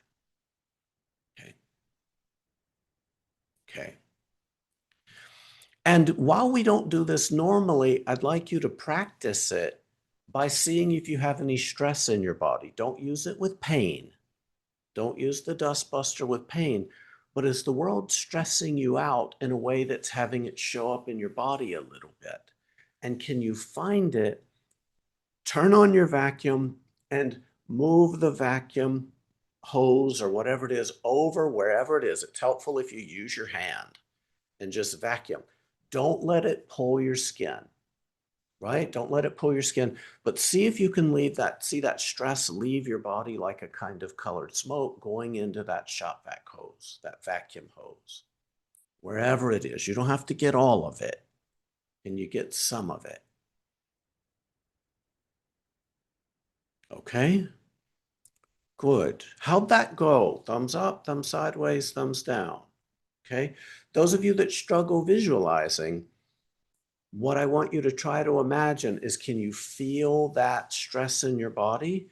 And what happens when you make a scoop out of your hands and you scoop it out and just go like that with it? Like, what happens when you scoop it and then just go like that with it? Does it feel like something's moving away from you? Okay. And if not, we need to ask, how can you get distress out of your body quickly? Do we need to ground? Do you need to get up and wiggle? Does that make sense? Is there something because distress in your body is a problem in Flash. Do you know why? Not distress generally. So let me back up and clarify. Many of your clients come to you and they're 8 out of 10 stress or 8.5 out of 10 stress on a random Thursday. That's not what we're vacuuming. Do you know what we're vacuuming? We're vacuuming what got worse when you just looked at that memory. If that's in your body, that's what we're vacuuming. Only what got worse when you looked at the memory. That's what we're vacuuming. To clarify, does that make sense? Okay, so thank goodness you don't have to be completely relaxed to do Flash, because that would be a tool that wouldn't apply to anybody with complex trauma. Hardly anybody. So you don't. What we're vacuuming is what got worse when you think about the memory. or when you last thought about them. That's what we're vacuuming. So the stress in the body is a problem because we're trying to let your brain realize it's not happening. Your brain is in the black box of the skull. It doesn't distinguish between stuff that's largely internal and external the way that we do in this kind of post experiential processing that our brain does. Like that's one of the last tricks of your predictive brain is to help you sort out what's happening and what's not. And if you don't think that's true, if you're really skeptical, okay, internal stuff and external stuff gets very muddied. That's what triggering is, isn't it? Right? And if I have a big yellow orange in my hand and I cut it, right? And I just squeeze it into my tongue and I give you the other half of it. And you just imagine, are you feeling it? Do you know what I mean? Are you like, see? So people say, this isn't real. This is like blah, this is make believe, this is blah, blah, blah. In some pretty fundamental ways, we need to have experiences. And our brain doesn't care whether you're actually on the beach of your YouTube video or whether you're pretending like you're on the beach. Sensible? Okay. Although I think we should all get together, especially now, go somewhere in the world beautiful with an overlooking view of a wonderful piece of ocean, and we should sit with our little recreational drinks and all do Flash together. If anyone like to fund that, put it in chat and then we will go there. We'll meet you there. We'll meet you in wherever the heck that is. Okay? Awesome. So good. How's shop vac or scooping things and send it away? We need some kind of strategy. Or if not, you're going to need to ground. Or you're going to need to breathe it out. Or you're going to need something. Distress in the body from that memory is a problem. Because if it's happening in your body, your nervous system isn't going to mark it as over. Because if it's happening in your body, it's relevant right here, right now. So do you see how what we're doing is like touching a hot skillet with a wet finger? Right? That's it. If you, and again, you cannot touch it. Because, you know, that's an option. You cannot touch it, but it's not going to work. And if you hold your finger on it, you're going to have a confirming experience. And we're trying to heal you by you having a disconfirming experience. So Flash has its prerequisites. You have to be able to microactivate. That's a practice. We got to practice that before we jump into big memories. And we're going to practice it with little things. Do you remember the first time you went line dancing? I've never been. But if you ever went line dancing, you were probably running into people. Does that make sense? I would be. And then the next time, you're probably not. And then the third time, you're not. This is a practice like every other practice is. Okay, good. Okay, what is it? Put in chat just so people have ideas. We're on page 11 of some ideas of what we can find on YouTube. What is so funny that you can't not laugh? Does that make sense? What is it? Is it they put dog, have y'all seen those little dogs that they dress in costumes? There's like a little chihuahua with in like a waiter costume holding little fake bottles of champagne. Like whatever it is, what is it? Put it in chat. Let's see what you love. Laughing babies are good things. If you watched Park and Recreation, there are highlight clips of Parks and Rec. There's highlight clips of The Office you can use. Right? You can't use reading in Flash. Do you know why? It's too slow. What are you going to do? You're going to get Anna Karenina? You know, unhappy families are all the blink? No, it's not engaging enough, right? For most people, we need like something really, really engaging. I'm not seeing things in chat. What are the funny things that y'all, what are funny things? Okay, let's see, hold on. There we go. I'm just looking in the wrong place. Cats in the snow, huskies, laughing babies, golden retrievers. Awesome. Awesome. Bunnies. Yes. Good. In the next 90 seconds, go to YouTube and find that. Okay. And yes, they're going to be ads. Do you know why? Because that's how Google makes its money. We're not going to outsmart Big Brother today. There's ways you can get YouTube Premium and then they'll leave you alone for a year, but tolerate the ads today. So go to YouTube and find something that if it were in a business meeting, accidentally playing on your phone, it might be so funny that you might burst out laughing. So find it. I'll be back in 90 seconds.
All right. How'd that go? How are y'all doing? Thumbs up, thumbs sideways, thumbs down. Did you find something pretty compelling? You can change the calm scene, pleasant scene, engaging scene, whatever it is. You can change it at any time. It has two rules. First, it needs to shift how you feel in the present moment quickly, right? Because again, you're being healed across prediction error of affect. So your client that is completely, totally emotionally dead isn't going to do well in Flash. That's not your client that hates people, right? Because we have plenty of clients that hate people. Hate's emotion. Does that make sense? But your client that's completely, totally emotionally dead isn't going to be able to have a disconfirming experience in a pleasant scene. Okay. So it needs to shift how you feel quickly.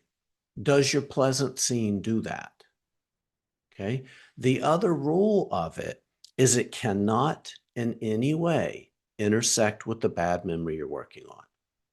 What that means is you can't use giggly babies to process memories of child loss, right? You can't use a video of a beach of Maui to process divorce trauma if that's where you honeymooned. Make sense? So if the bad memory and the pleasant scene interact in any way. So if you have heartache and you're like, why can't I use The Office? Guess what? If you and your ex watch The Office through COVID, you're going to remember the evening way back in the day where y'all watched that episode together, and now you've got an intersection. So it's sometimes harder than it feels to find something that is disconfirming. Please, you are not the one selecting their calm scene. They select their video, right? There are tens of billions of videos on YouTube. They need to select it. I made this mistake originally. I had multiple clients that liked this beautiful island beach, and I just threw it on for a client. I'm like, we were like 8 seconds in, and the client's like, Tom, you know, my biggest phobia is sharks. I see them everywhere in that ocean. Can we like not do this? I'm like, oh, well, my bad. So there's we don't want to be lazy. Does that make sense? You have the whole of everything, right? You have all of the media that's been produced. the last 120 years by all of the civilizations. And almost all of it somewhere on YouTube. Go find it. Does that make sense? It's worth a little bit of exploration. So you don't pick the pleasant scene, they do. And they can change it at any time for any reason, but you have to change it if it's getting boring. Okay, sensible? Excellent. The prompts to get them to find it is just what I gave you. What causes you to light up involuntarily? What causes you to laugh almost in spite of yourself? And again, it doesn't have to be a video. I do not want it to be an imaginary. I can't. So many people. No, it can be imaginary in EMDR. This is not EMDR. Please do not make your video, your pleasant scene, imaginary. That's the hardest way to do it, right? Because we're just dipping in, and I need you to have an affect shift. So so who here has an animal in their room that they like? Is anybody here? Good. You can love on them. You can love on them. That can be your pleasant scene. You can play a musical instrument. Okay. You can eat a sandwich. You can have your favorite cup of coffee. That can be your pleasant scene. We won't judge. If you're doing a lot of smelling of your coffee, it's okay. Right? So it can be your favorite Spotify playlist, and you can just be listening to it with your eyes closed. And then when I say blink, or what I'm going to say today is I'm going to say a number from 0 to 9. When I say that, you just open your eyes, you look at your sheet, you find that number, and then you go right back into listening to your music. Okay?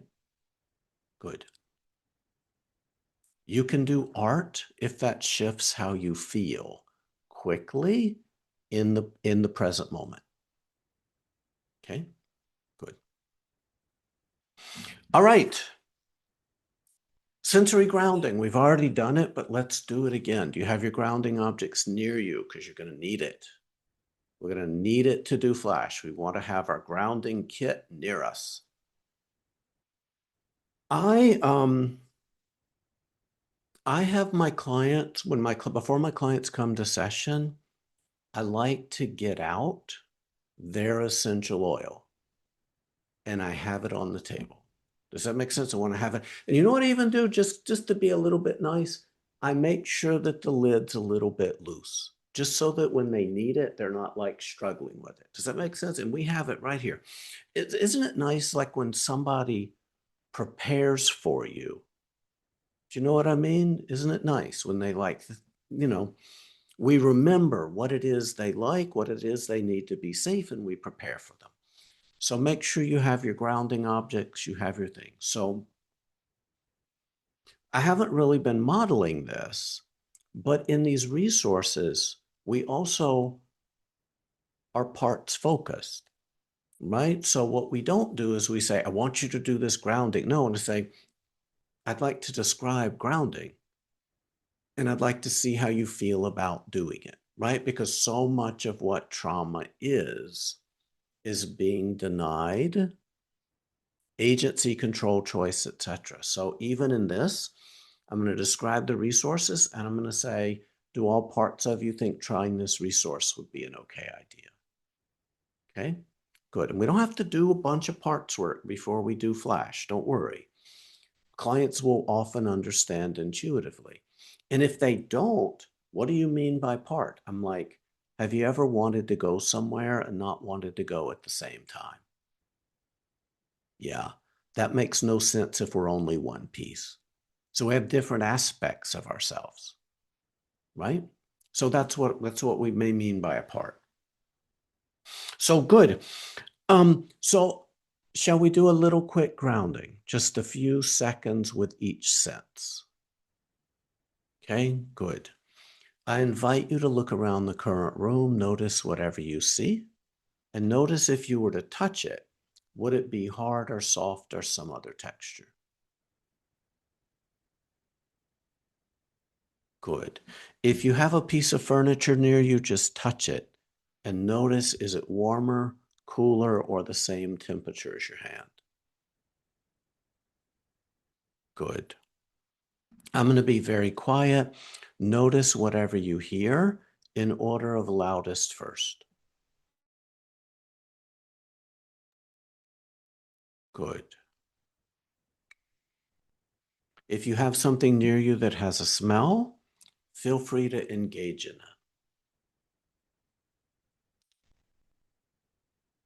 If you have something near you that has a taste, feel free to engage in that. Otherwise, just notice whatever you are tasting. Good. How did that go? Thumbs up, thumbs sideways, thumbs down. I don't necessarily expect grounding to make you feel relaxed or any particular way. Did it let you feel a little bit more connected to your current space and the current time? And if so, which of the senses felt like it was the most anchoring for you today? Which of the senses felt like it was the most powerful? Okay, because if you're having difficulty in this practice, you've overactivated. And that's the sense I want you to start with. I want you to start with the strongest of the ones that worked for you. And then just work your way through your senses. And you're going to connect, you're going to do that. You're going to get out of sync with me, and you're going to do this until you're solidly connected in the present moment in 2026. In this moment, on this day, at this time. Okay, good. Those are our 4 resources. How do y'all feel about them? Okay, again, pleasant scene is going to change regularly. What's the length that it needs to be? If they're really short, you probably want to make a little playlist of them so that they can kind of cycle through.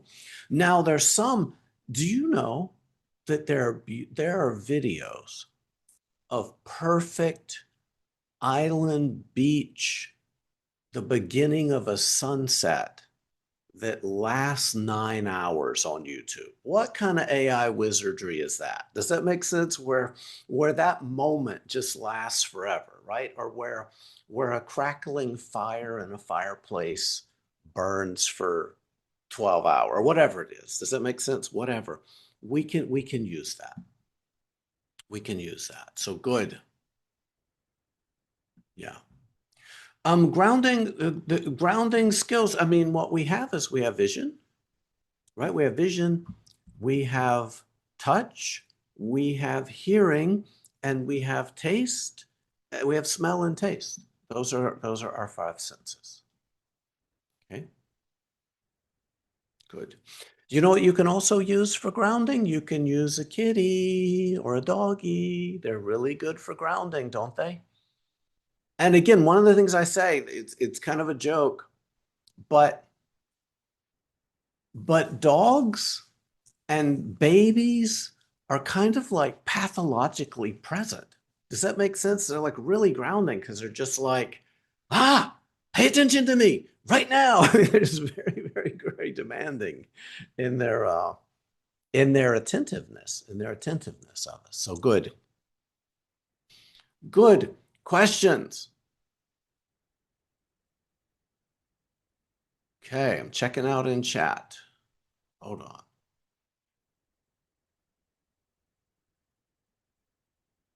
We can't know. I mean, you can suspect, but we can't know that their calm scene, pleasant scene is going to have intersections with their trauma. We just let them know if it happens, they need to change the pleasant scene. Yeah. Yeah. Yes, we're about to do this together. So everybody's going to play their own pleasant scene. And then I'm going to walk you through audio that's on top of that. So you're going to hear your YouTube video can play the whole time if you want, if it's not too distracting. And I'm just going to talk over it. Okay. You can use pictures for the pleasant scene, but what do people do? people are not dissociating into pictures. They're dissociating into videos typically. Yeah. So you can try it, but videos are more compelling for most people than a picture is. Okay, good. Yes. Yeah. You can use babies as the pleasant scene. Babies get fussy, and it's okay. Babies can be fussy, and we can still be doing Flash. Mom can be taking care of the baby, or dad, or a gender socialized, right? Or whoever, right? Not anybody. I mean, anybody, any gender can take care of a baby that's being fussy, and we can still be enough disconfirmation to do, right? So those of you that have dogs, your dogs can be annoying, and they're still disconfirming enough it's still like disconfirming enough for this to work. Excellent. All right. Let's take a well, I guess now maybe let's take a 5, 6, 7. Let's come back at 5 minutes after the hour. That'll give us a good like 6, 7 minutes. Okay? Come back at 5 minutes after the hour and we'll practice this together. Awesome.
All right, welcome back.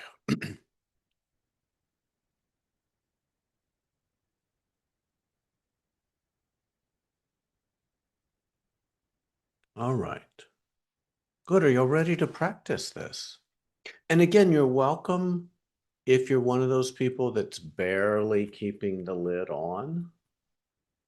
Maybe you don't have the capacity to practice something new. You know what I mean? Like today, and that's okay. You're welcome to watch other people do it. And so, all right, so here's what we're going to do. I want to describe procedurally what we're going to do. And then I want to walk you through some safety stuff because I really want everybody to have I really want everyone to have a good experience today. So if you have a piece of paper near you, randomly all over that piece of paper, write the numbers 0 to 9. To give you an example.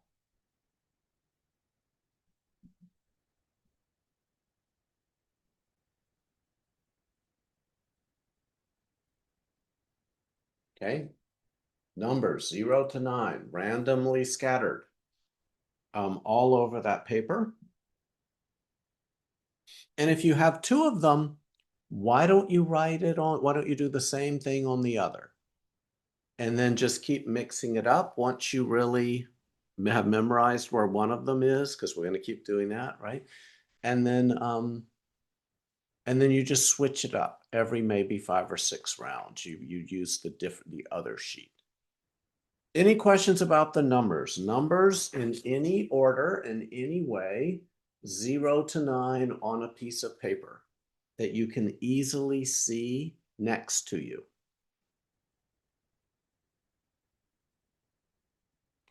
If you don't have a piece of paper, when I say a number, all you have to do is blink. So if I say 7, you blink. If I say 5, you blink. If I say 2, whatever number I say, you blink instead of looking at the number. Okay, so this number thing is a replacement for the blinking. So I'm going to say something like, lightning fast, think about your bad memory, whatever's distressing, catch it, contain it, send it far away. When it's gone, calm scene. And then I'm going to say, kind of let me know when you're there, when it looks like y'all are there. Instead of saying blink, I'm going to say 5. And then you look away from your YouTube video or whatever process you're doing, you look away from your dog, you find that 5, and then you go right back into your YouTube video or resume petting your dog. Okay. And if you don't have a piece of paper with numbers on it, when I say 5, you blink and then you go right back into your YouTube video. Sensible? I know it's a little bit of a change, but the vast majority of the people that we've done this with the numbers like it much, much better. When I say blink, if you're going to blink, I'm not going to say blink, I'm going to say a number, but if you are blinking, you can blink 1 time slowly for like half a second, like that. You can blink a couple of times quickly, like that. You can blink 3 times, like that, but you don't need to blink more than that. So Tom, why'd you name this 4 Blinks Flash? I don't know. I didn't know I was going to go on and train 20,000 people, so that doesn't mean anything. The name doesn't mean anything. Does that make sense? I wanted there to be a number in it because it's easy to remember numbers. And I wanted there to be blinks in it because that's the most stereotypical thing that people do in Flash.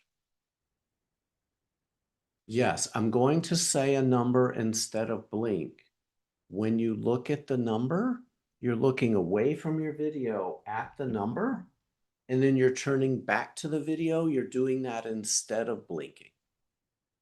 So you don't have to blink at all in this version of Flash. That is the equivalent of your blink, is looking away and then going back, because that's what's making your pleasant scene go from 1 30-second exposure into 5 and 6 individual 5-second exposures.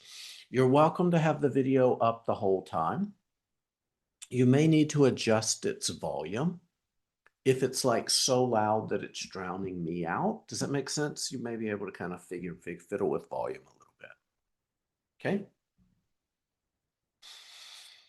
All right, page 20, a little bit of safety stuff. Okay, page 20.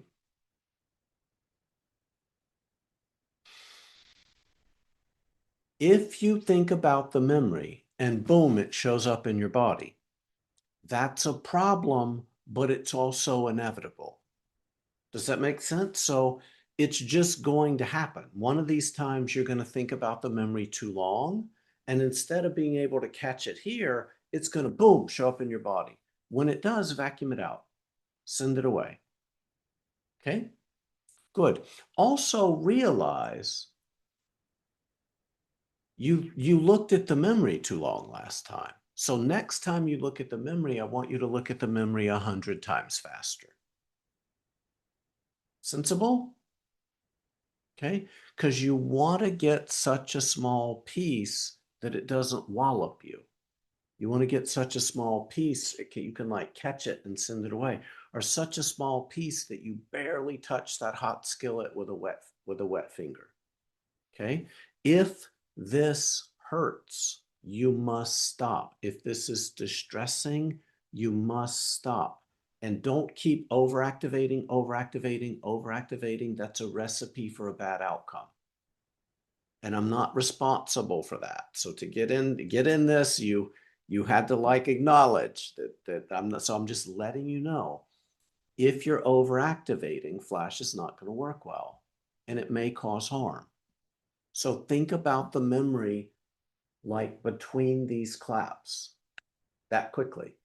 Parts of you won't like that. That's why we need to get consent from parts to work and to do this work in this way.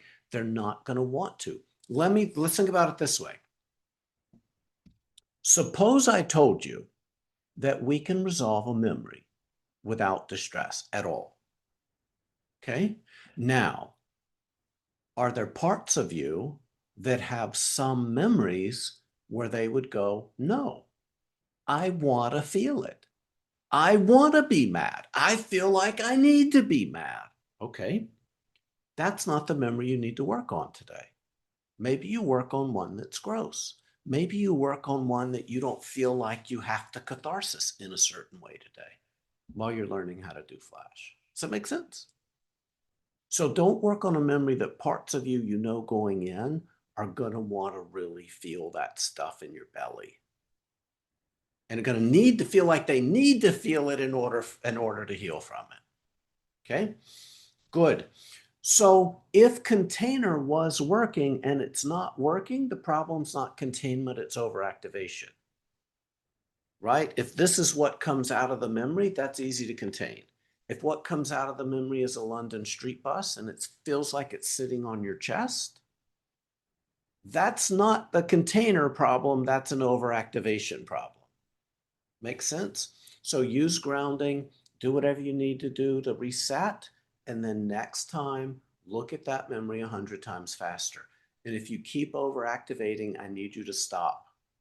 Hard stop and select a tiny, tiny memory that you can overactivate. I mean, you can microactivate.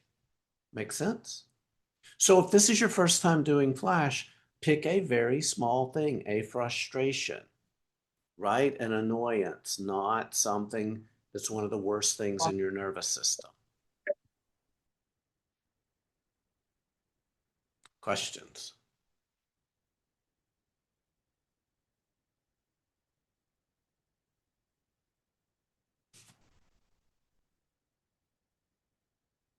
Any questions?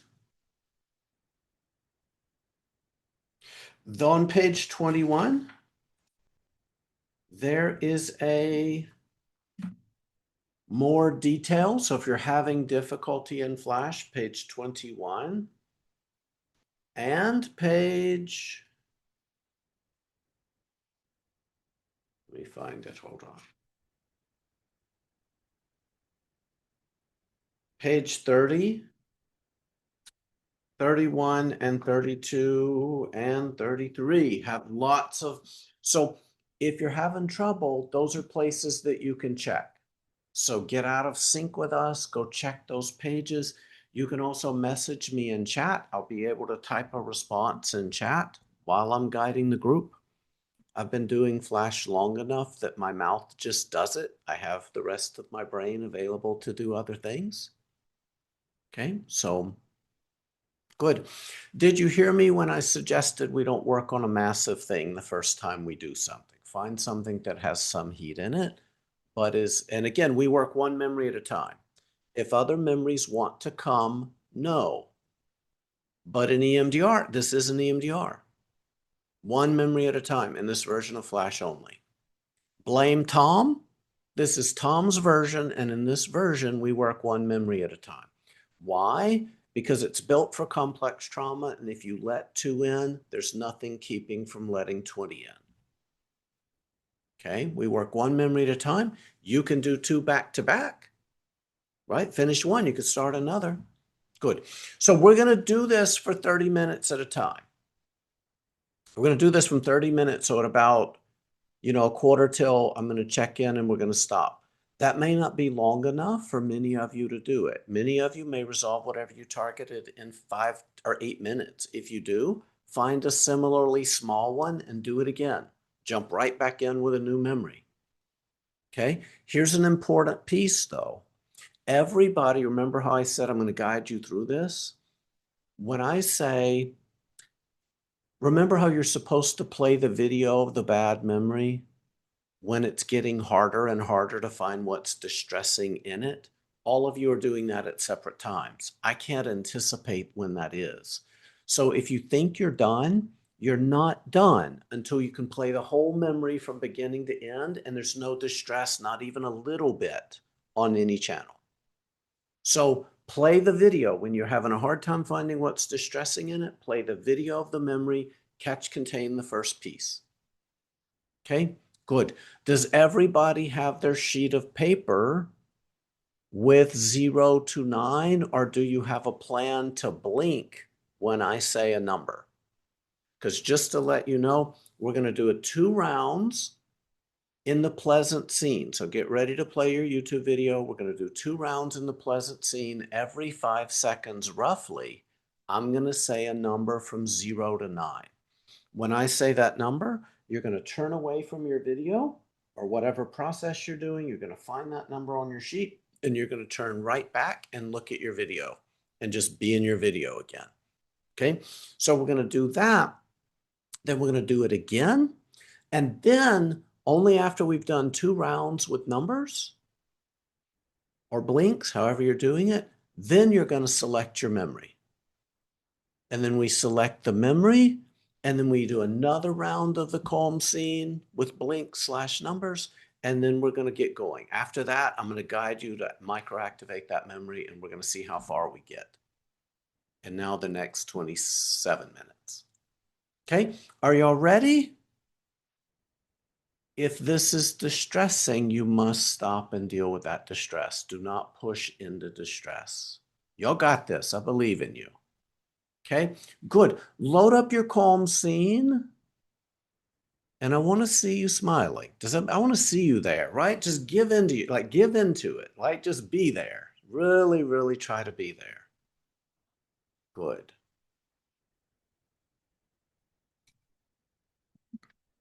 Five, find your 5, and then look right back at your video. You don't have to look at it, but just a moment. Good.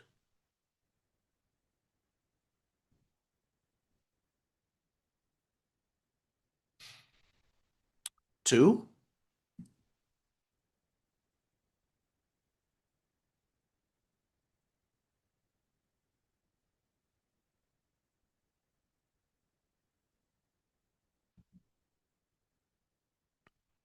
1,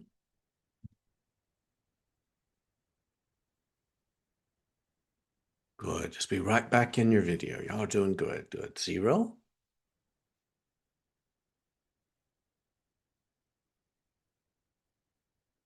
and 0. Okay, good. How's that going? You doing all right? Good. Does anybody have any questions? You're either finding the number, or when I say a number, you're doing the blinking, correct? You only need to find it. The moment you find it, then you're right back in your video. right? The moment you see it, right back in your video. Okay, good. Load up your calm scene. Just be in it. Good.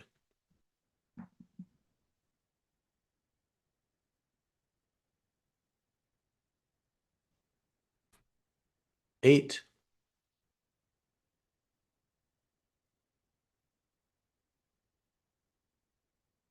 2.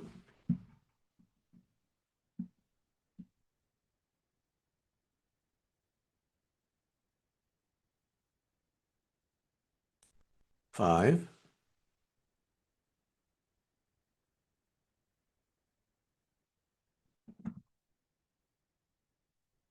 9.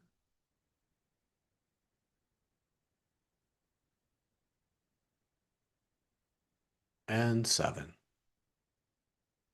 Okay, good. How's that going? Y'all doing all right? Thumbs up, thumbs sideways, thumbs down. Doing all right? Good. Is there a memory that you thought you would want to work on today? Is it an individual memory? It's not a big existential question. An individual memory that happened at a particular place at a particular time. And do all parts of you think working on it is a good idea today? If so, push it out of your awareness, look at a ceiling, blank it out. Then when it's gone, calm scene. Good. And if you have distress from it, vacuum it out real quick or use grounding. Otherwise, be in your calm scene. Good. 3.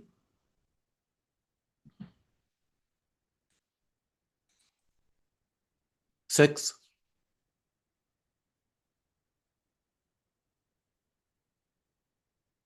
0.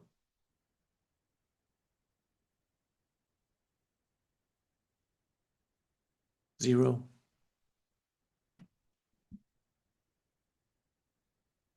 And 5. Good. How'd that go? You're doing all right? Okay, good. Are you ready to get going? Uncomfortably fast. As a matter of fact, it's better to not even know what you're getting, right? There's no consequence to not activating it hardly at all, right? Blindingly fast. Think about that bad memory. Catch it, contain it, send it far away. Use your hands, send it away. When it's gone, calm scene. Good. Just be in your calm scene. 3.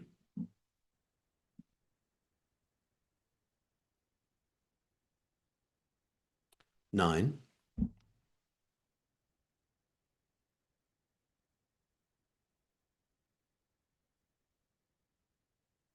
9.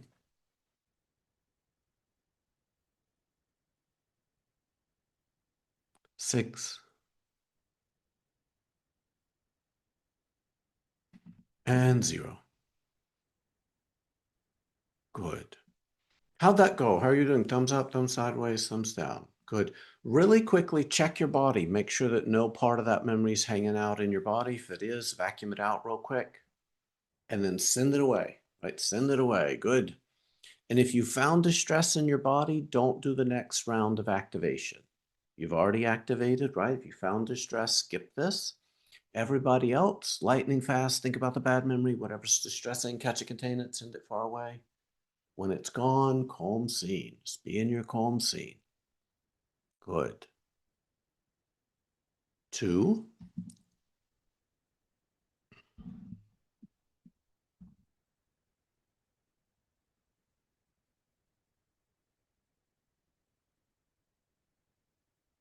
9.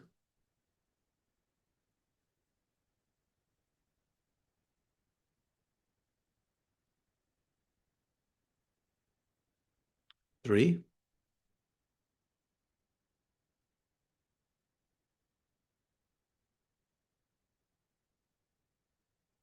3.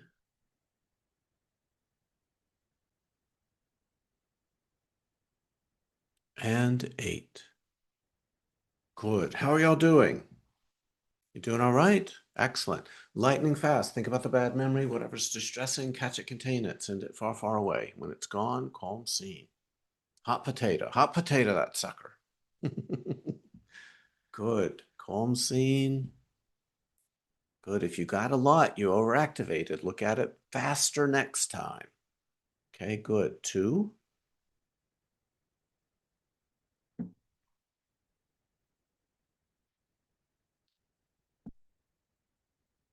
8,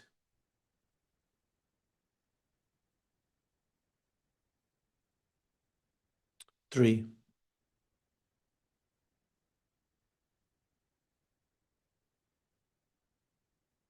2,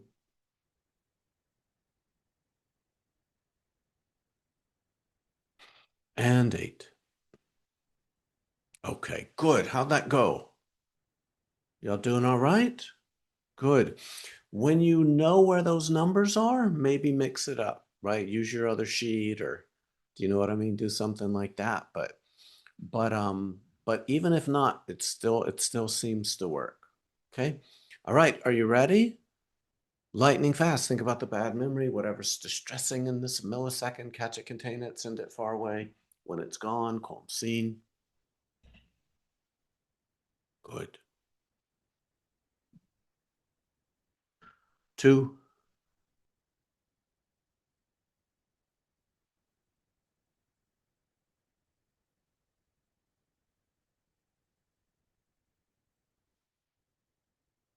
9,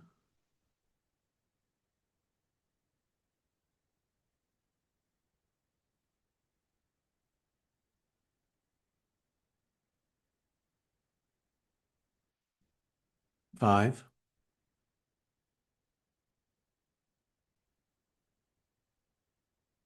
3,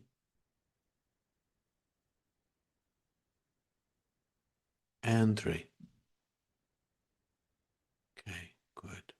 How'd that go? How are y'all doing?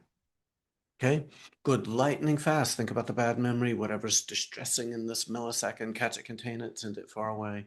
When it's gone, calm scene.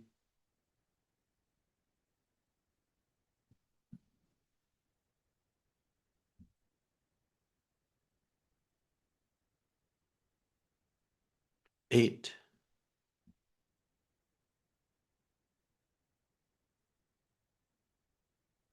2,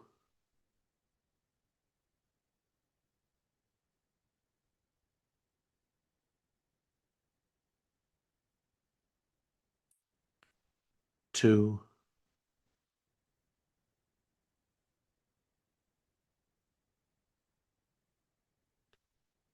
9,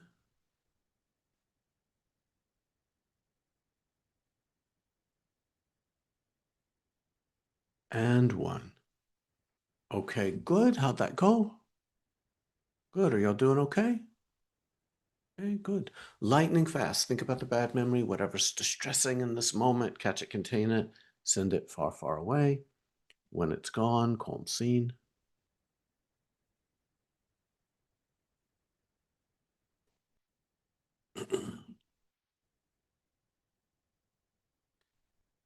8,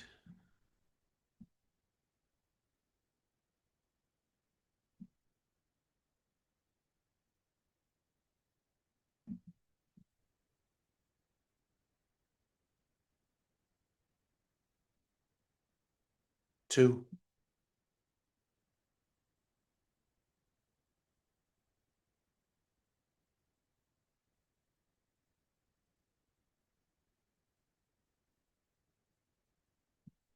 3,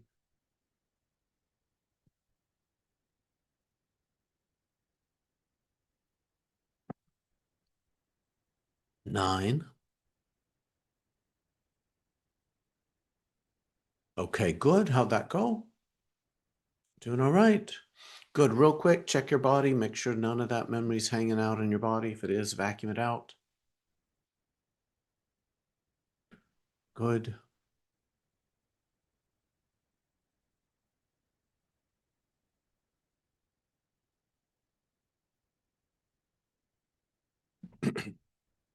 Okay, good. If you found something, skip the activation. Otherwise, let's activate. Really quickly, think about the bad memory, whatever's distressing in this moment. Catch it, contain it, send it far, far away.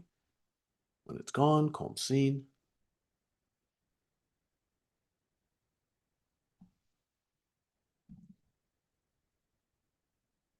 Good. 2,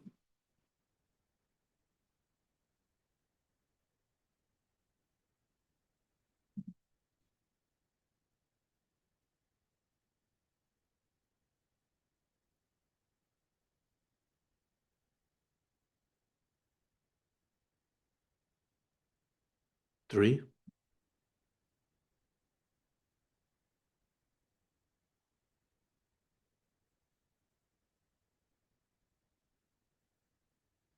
3,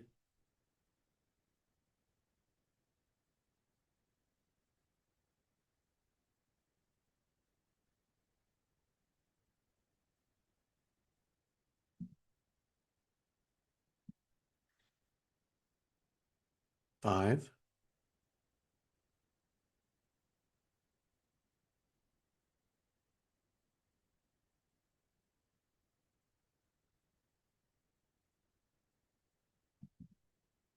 and 9.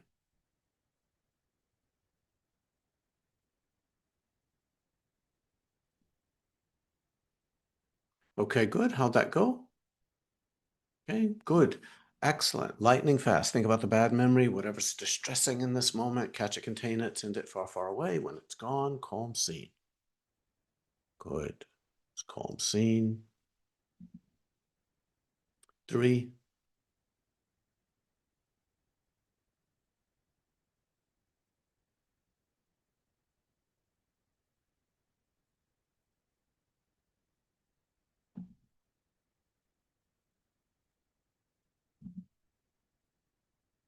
9,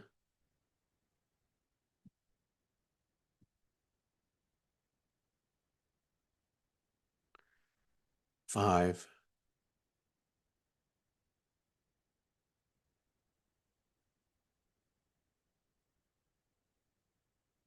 and 3.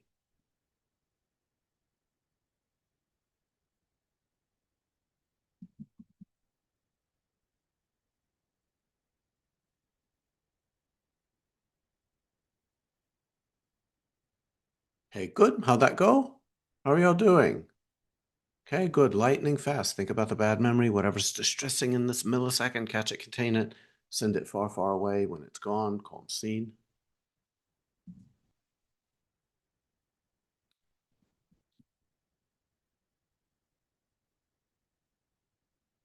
3,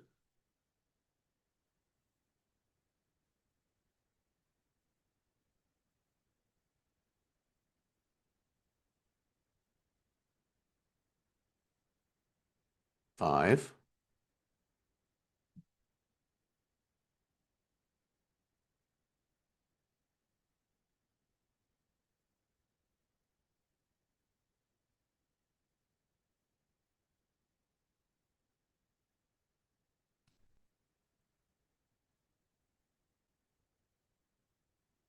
2,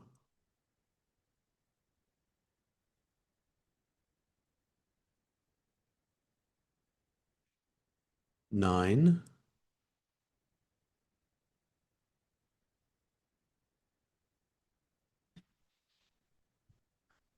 and 1. Okay, good. How'd that go? Okay, good. Lightning fast. Think about the bad memory, whatever's distressing in this moment. Catch it, contain it, send it far, far away. When it's gone, calm scene.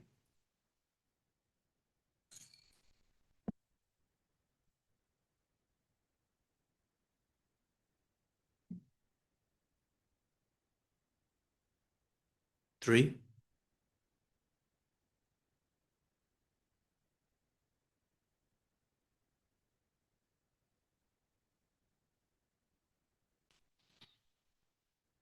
6,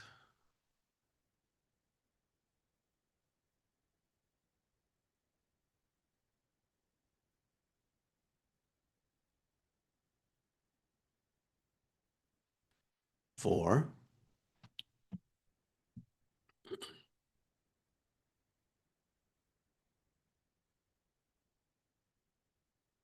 9,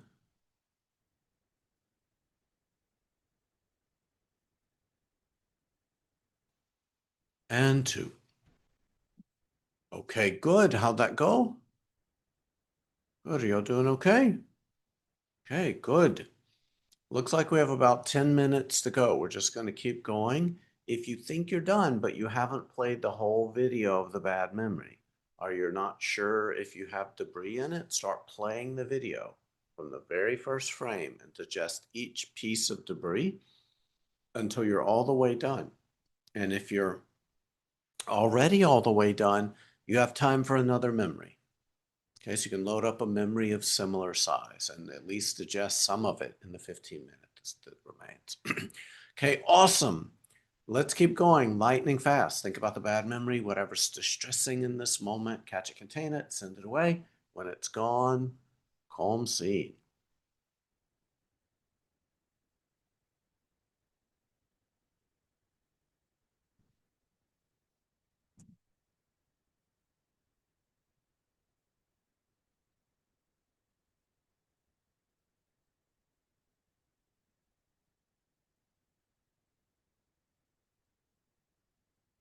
Three,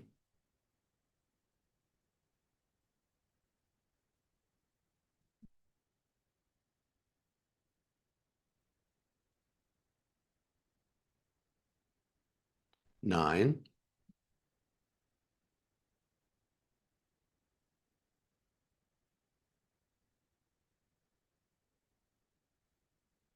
six,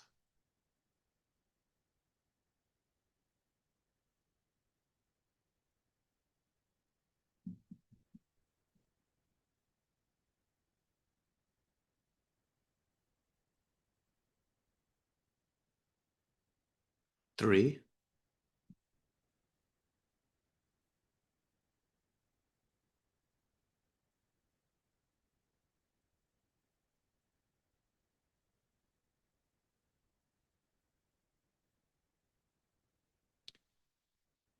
and three.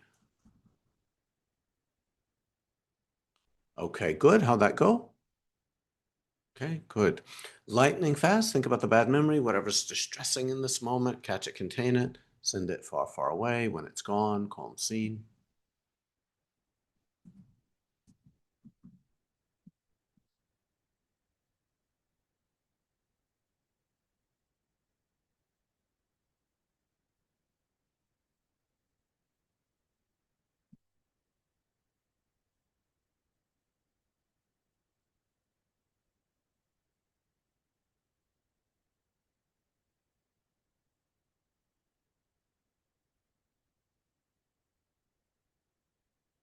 Six,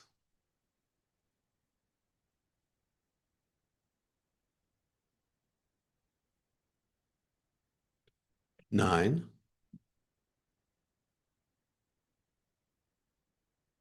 zero,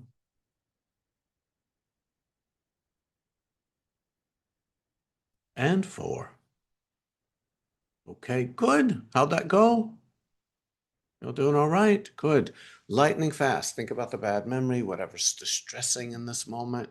Catch it, contain it, send it far, far away. When it's gone, calm scenes.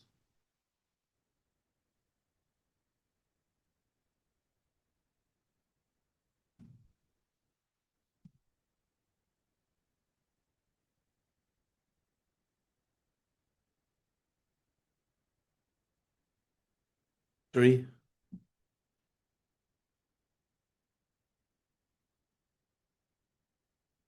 eight,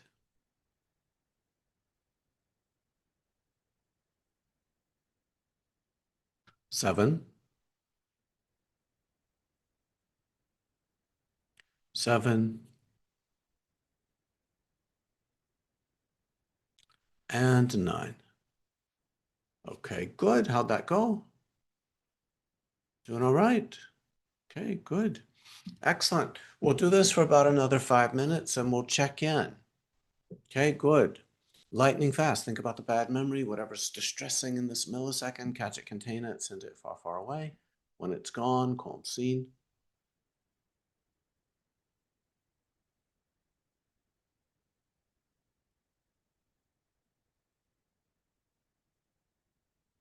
Three,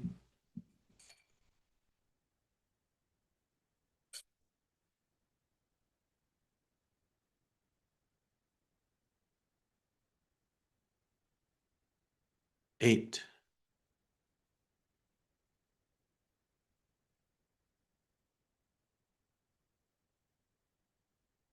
two,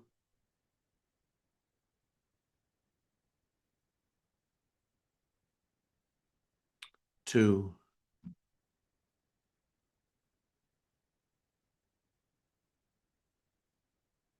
and 6. Okay, good. How'd that go? Good. Very quickly think about the bad memory, whatever's distressing in this moment, catch it, contain it, send it far, far away. When it's gone, calm scene.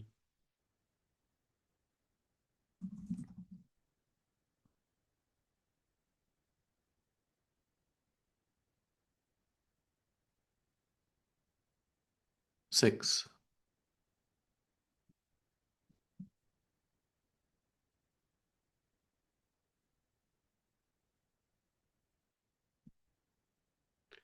Five.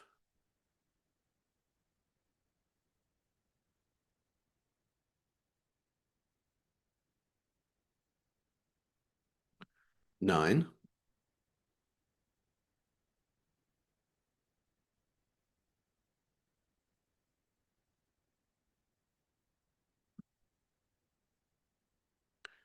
And 6. Okay, good. How'd that go? Good. How are y'all doing? Okay, good. Very quickly think about the bad memory, whatever's distressing in this moment, catch it, contain it, send it far, far away. When it's gone, calm scene. So really hang out in your calm scene. Good. 2.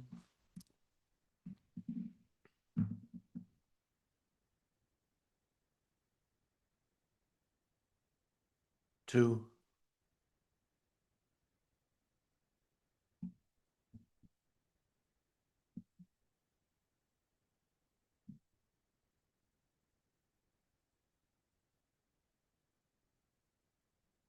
5.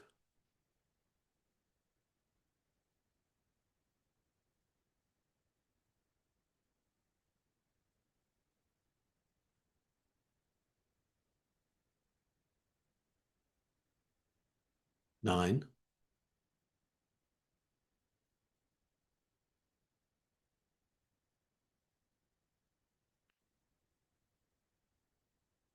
And 3. Okay, good. How'd that go? Good. Another few rounds. Lightning fast. Think about the bad memory, whatever's distressing in this moment.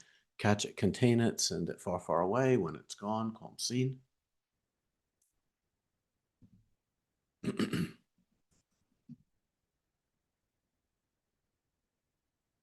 3.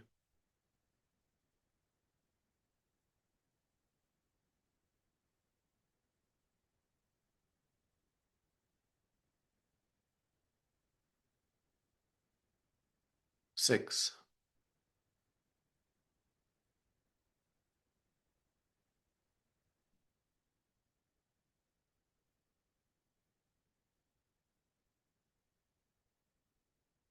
Five.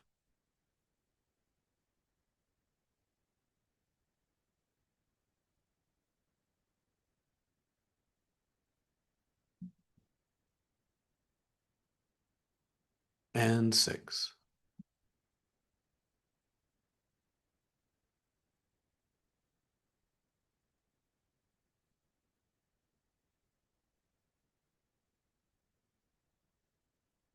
Okay, good. How did that go?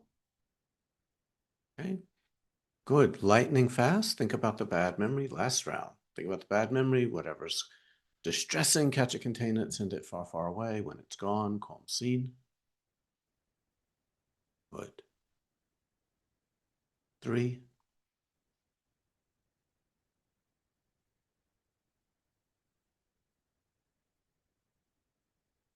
2.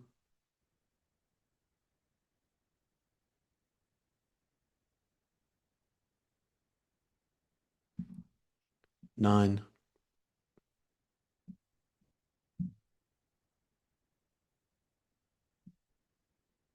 And 4. Okay, good. How are you? Is this an okay place to wind down? We touched trauma, so we should do some closure. So use your grounding if you need to over the rest of the day. If this resonates, it doesn't tend to resonate after Flash, but if it does, use grounding. You have 4 resources. Use them to manage what may come up between sessions. Good. Can we do a really quick check-in? What was your experience? So who here has done Flash before this training? Okay. Those of you that have done it before, how did the numbers work? Did you like it better, or worse? Okay. Good. Yeah. Again, the logic behind having the client do something to disrupt the calm scene is because some blinks, so y'all watch me, some blinks, maybe that. Does that make sense? I don't know that it got you out of it enough to generate a new experience. But if you look away and then turn back, it probably did. Make sense? Yeah. Okay. Good. Oh no, that's the problem with ads. It shows you trauma ads or preparation H advertisements, or just darn it. Right? So yeah, man, that stinks. If you have the resources, YouTube Premium fixes that. You won't see an ad again. Okay, hold on. Let me answer these questions. I want to do it really quickly. Um, yes. Yes. When you're looking at the memory, when you're evaluating the memory, it's good to look away. Does that make sense? You just look away and then look right back at your video. You don't think about the memory when you're staring at your beautiful beach. Look away. There's something about we activate that way and our calm scene is this way. Yeah. And I want to be super, super quick because people get confused.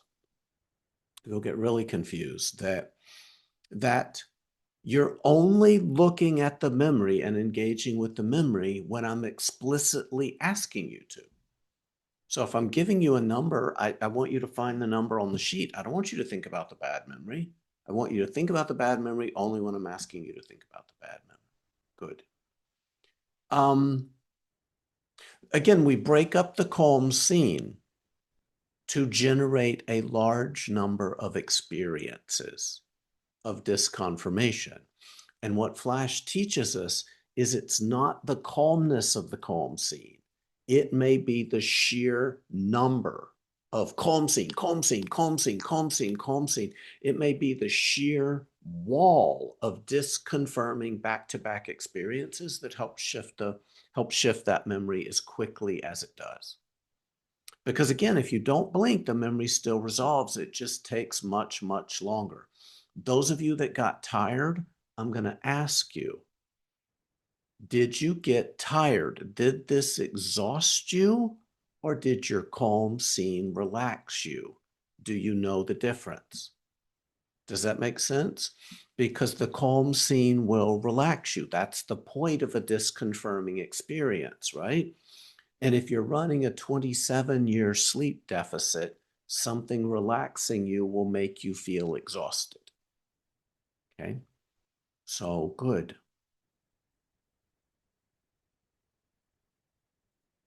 Yeah. Is looking away better than closing your eyes? I don't know. We're still figuring that out. We're going to need to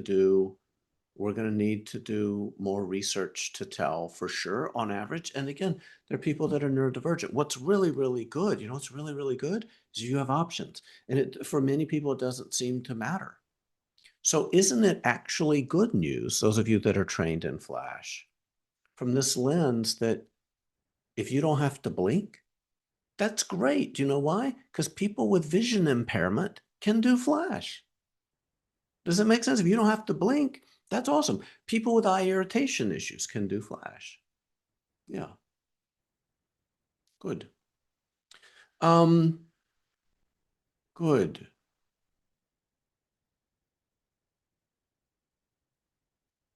We're not throwing away the memory. We're containing a tiny micro slice of it at a time.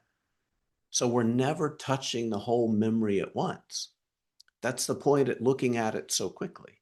So we're not throwing away the memory, we're only containing and moving out of awareness a micro slice of it at a time so that all awareness can be available to our calm scene, which is about to process that difficult piece. Yeah. And again, if this is too fast for a container, this works fine. Does that make sense? Just send it away. Yeah. Yeah. Yeah. You're allowed to have whatever experiences you have. Yes. Also, remember this. We're doing this in a group. In an individual session, I'm going to be able to match to your pace. So an individual session, I'm going to say very quickly, think about the bad memory. Whatever's distressing, catch it, contain it, send it far away, let me know when it's gone. You see what I said? Let me know when it's gone. They're going to let you know when it's gone. There's information in that. Good. Load up your calm scene. Let me know when you're there. Right? So in general, people with various forms of neurodivergence do really well in Flash, but one of the things that's hard for them is rapid task switching. And Flash is all about rapid task switching. So we may need some supports for that. Yeah. If you feel more activated every time you're connecting with the memory, and that didn't get better across 20 minutes, does that make sense? Then you need to stop. Does that make sense? Because for some reason, this isn't working for you. And I want to know, what is it? I want to break it down. So if that memory is getting more and more activated and you're interacting with the same parts of it, that's atypical. I don't want you to push into that, right? So what is it? Is your pleasant scene not engaging enough? Does that make sense? Is that memory over already in your body before we even started? Does that make sense? Are we trying to bring a bean bag, but yet a little bean of the bean bag into working memory, but the whole memory's already here anyway? So there's reasons, right? There's reasons why that's not working. We want to kind of slowly pick that out. So, okay, y'all have way more questions. I love this. Y'all are a very questiony bunch, but they've added up in chat faster than I'm going to be able to answer them. Here's the good news. In the follow-up email, I'm going to send you a link to where you can sign up for free twice monthly consultation. Okay, so try this with your clients. Come to that absolutely free consultation, and we'll walk through this slowly and figure out either what didn't work with you or what isn't working with your clients, etc. Okay, I've been doing bi-monthly consultation for a few years, and I've been doing Flash trainings for 4.5 years, twice a month, at least twice a month. Yeah, so good. Yes, you can target absences. You have to lightly touch it. Remember the skillet? So whatever you're containing, to contain it, you have to access it some. Does that make sense? But it's like a hot potato. It's like a hot skillet. You touch it, but it's immediately moving away from you. And it's the act of touching it that has your brain start to generate predictions about it. Yeah.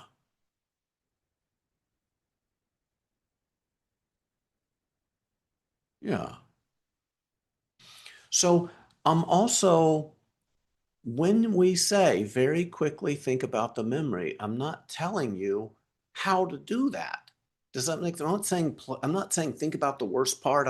There's no language where I'm telling you to do that. We're letting the client's nervous system select the piece of the memory that they're interacting with next. Right? So until we get to step 6, I'm not telling them how to interact with the memory. And if this is the memory, what often may happen in an average Flash session, this piece comes, that piece comes, this piece comes 5 times in a row until it gets a little bit better. And then that piece comes, that piece comes, that piece comes. The piece that came 5 times is now coming for the 6th time and the 7th time, and then this piece, right? So we really don't care about the order that things come in. And we're definitely not micromanaging that. We're asking the client to do enough. Don't instruct them about how they should interact with the memory. Good. Flash works well with phobias. Yes. Yes, you touch the memory, something different will come every time. Yes. I haven't done that much Flash with kids, but many therapists have, and it works really, really well. Why? Flash makes trauma work fun, and every trauma training you've ever done with kids, that's the point they make. You got to make this fun. The dilemma is that Flash, it's really hard to make things that suck fun. Flash makes trauma work fun. So yes, your kid clients are going to want to do Flash. They're going to want to come and do this with you. Why? Because they're getting to watch their video games in session. Does that make sense? And they're healing trauma. And you have to figure out how to write this up in your notes so that, I don't know, the feds don't invade your place for, like, insurance fraud or whatever. But be clear that you're resolving trauma and how you're doing it. Okay, good. Questions? You can come back to this training. I'm doing 4, 5 of them this week.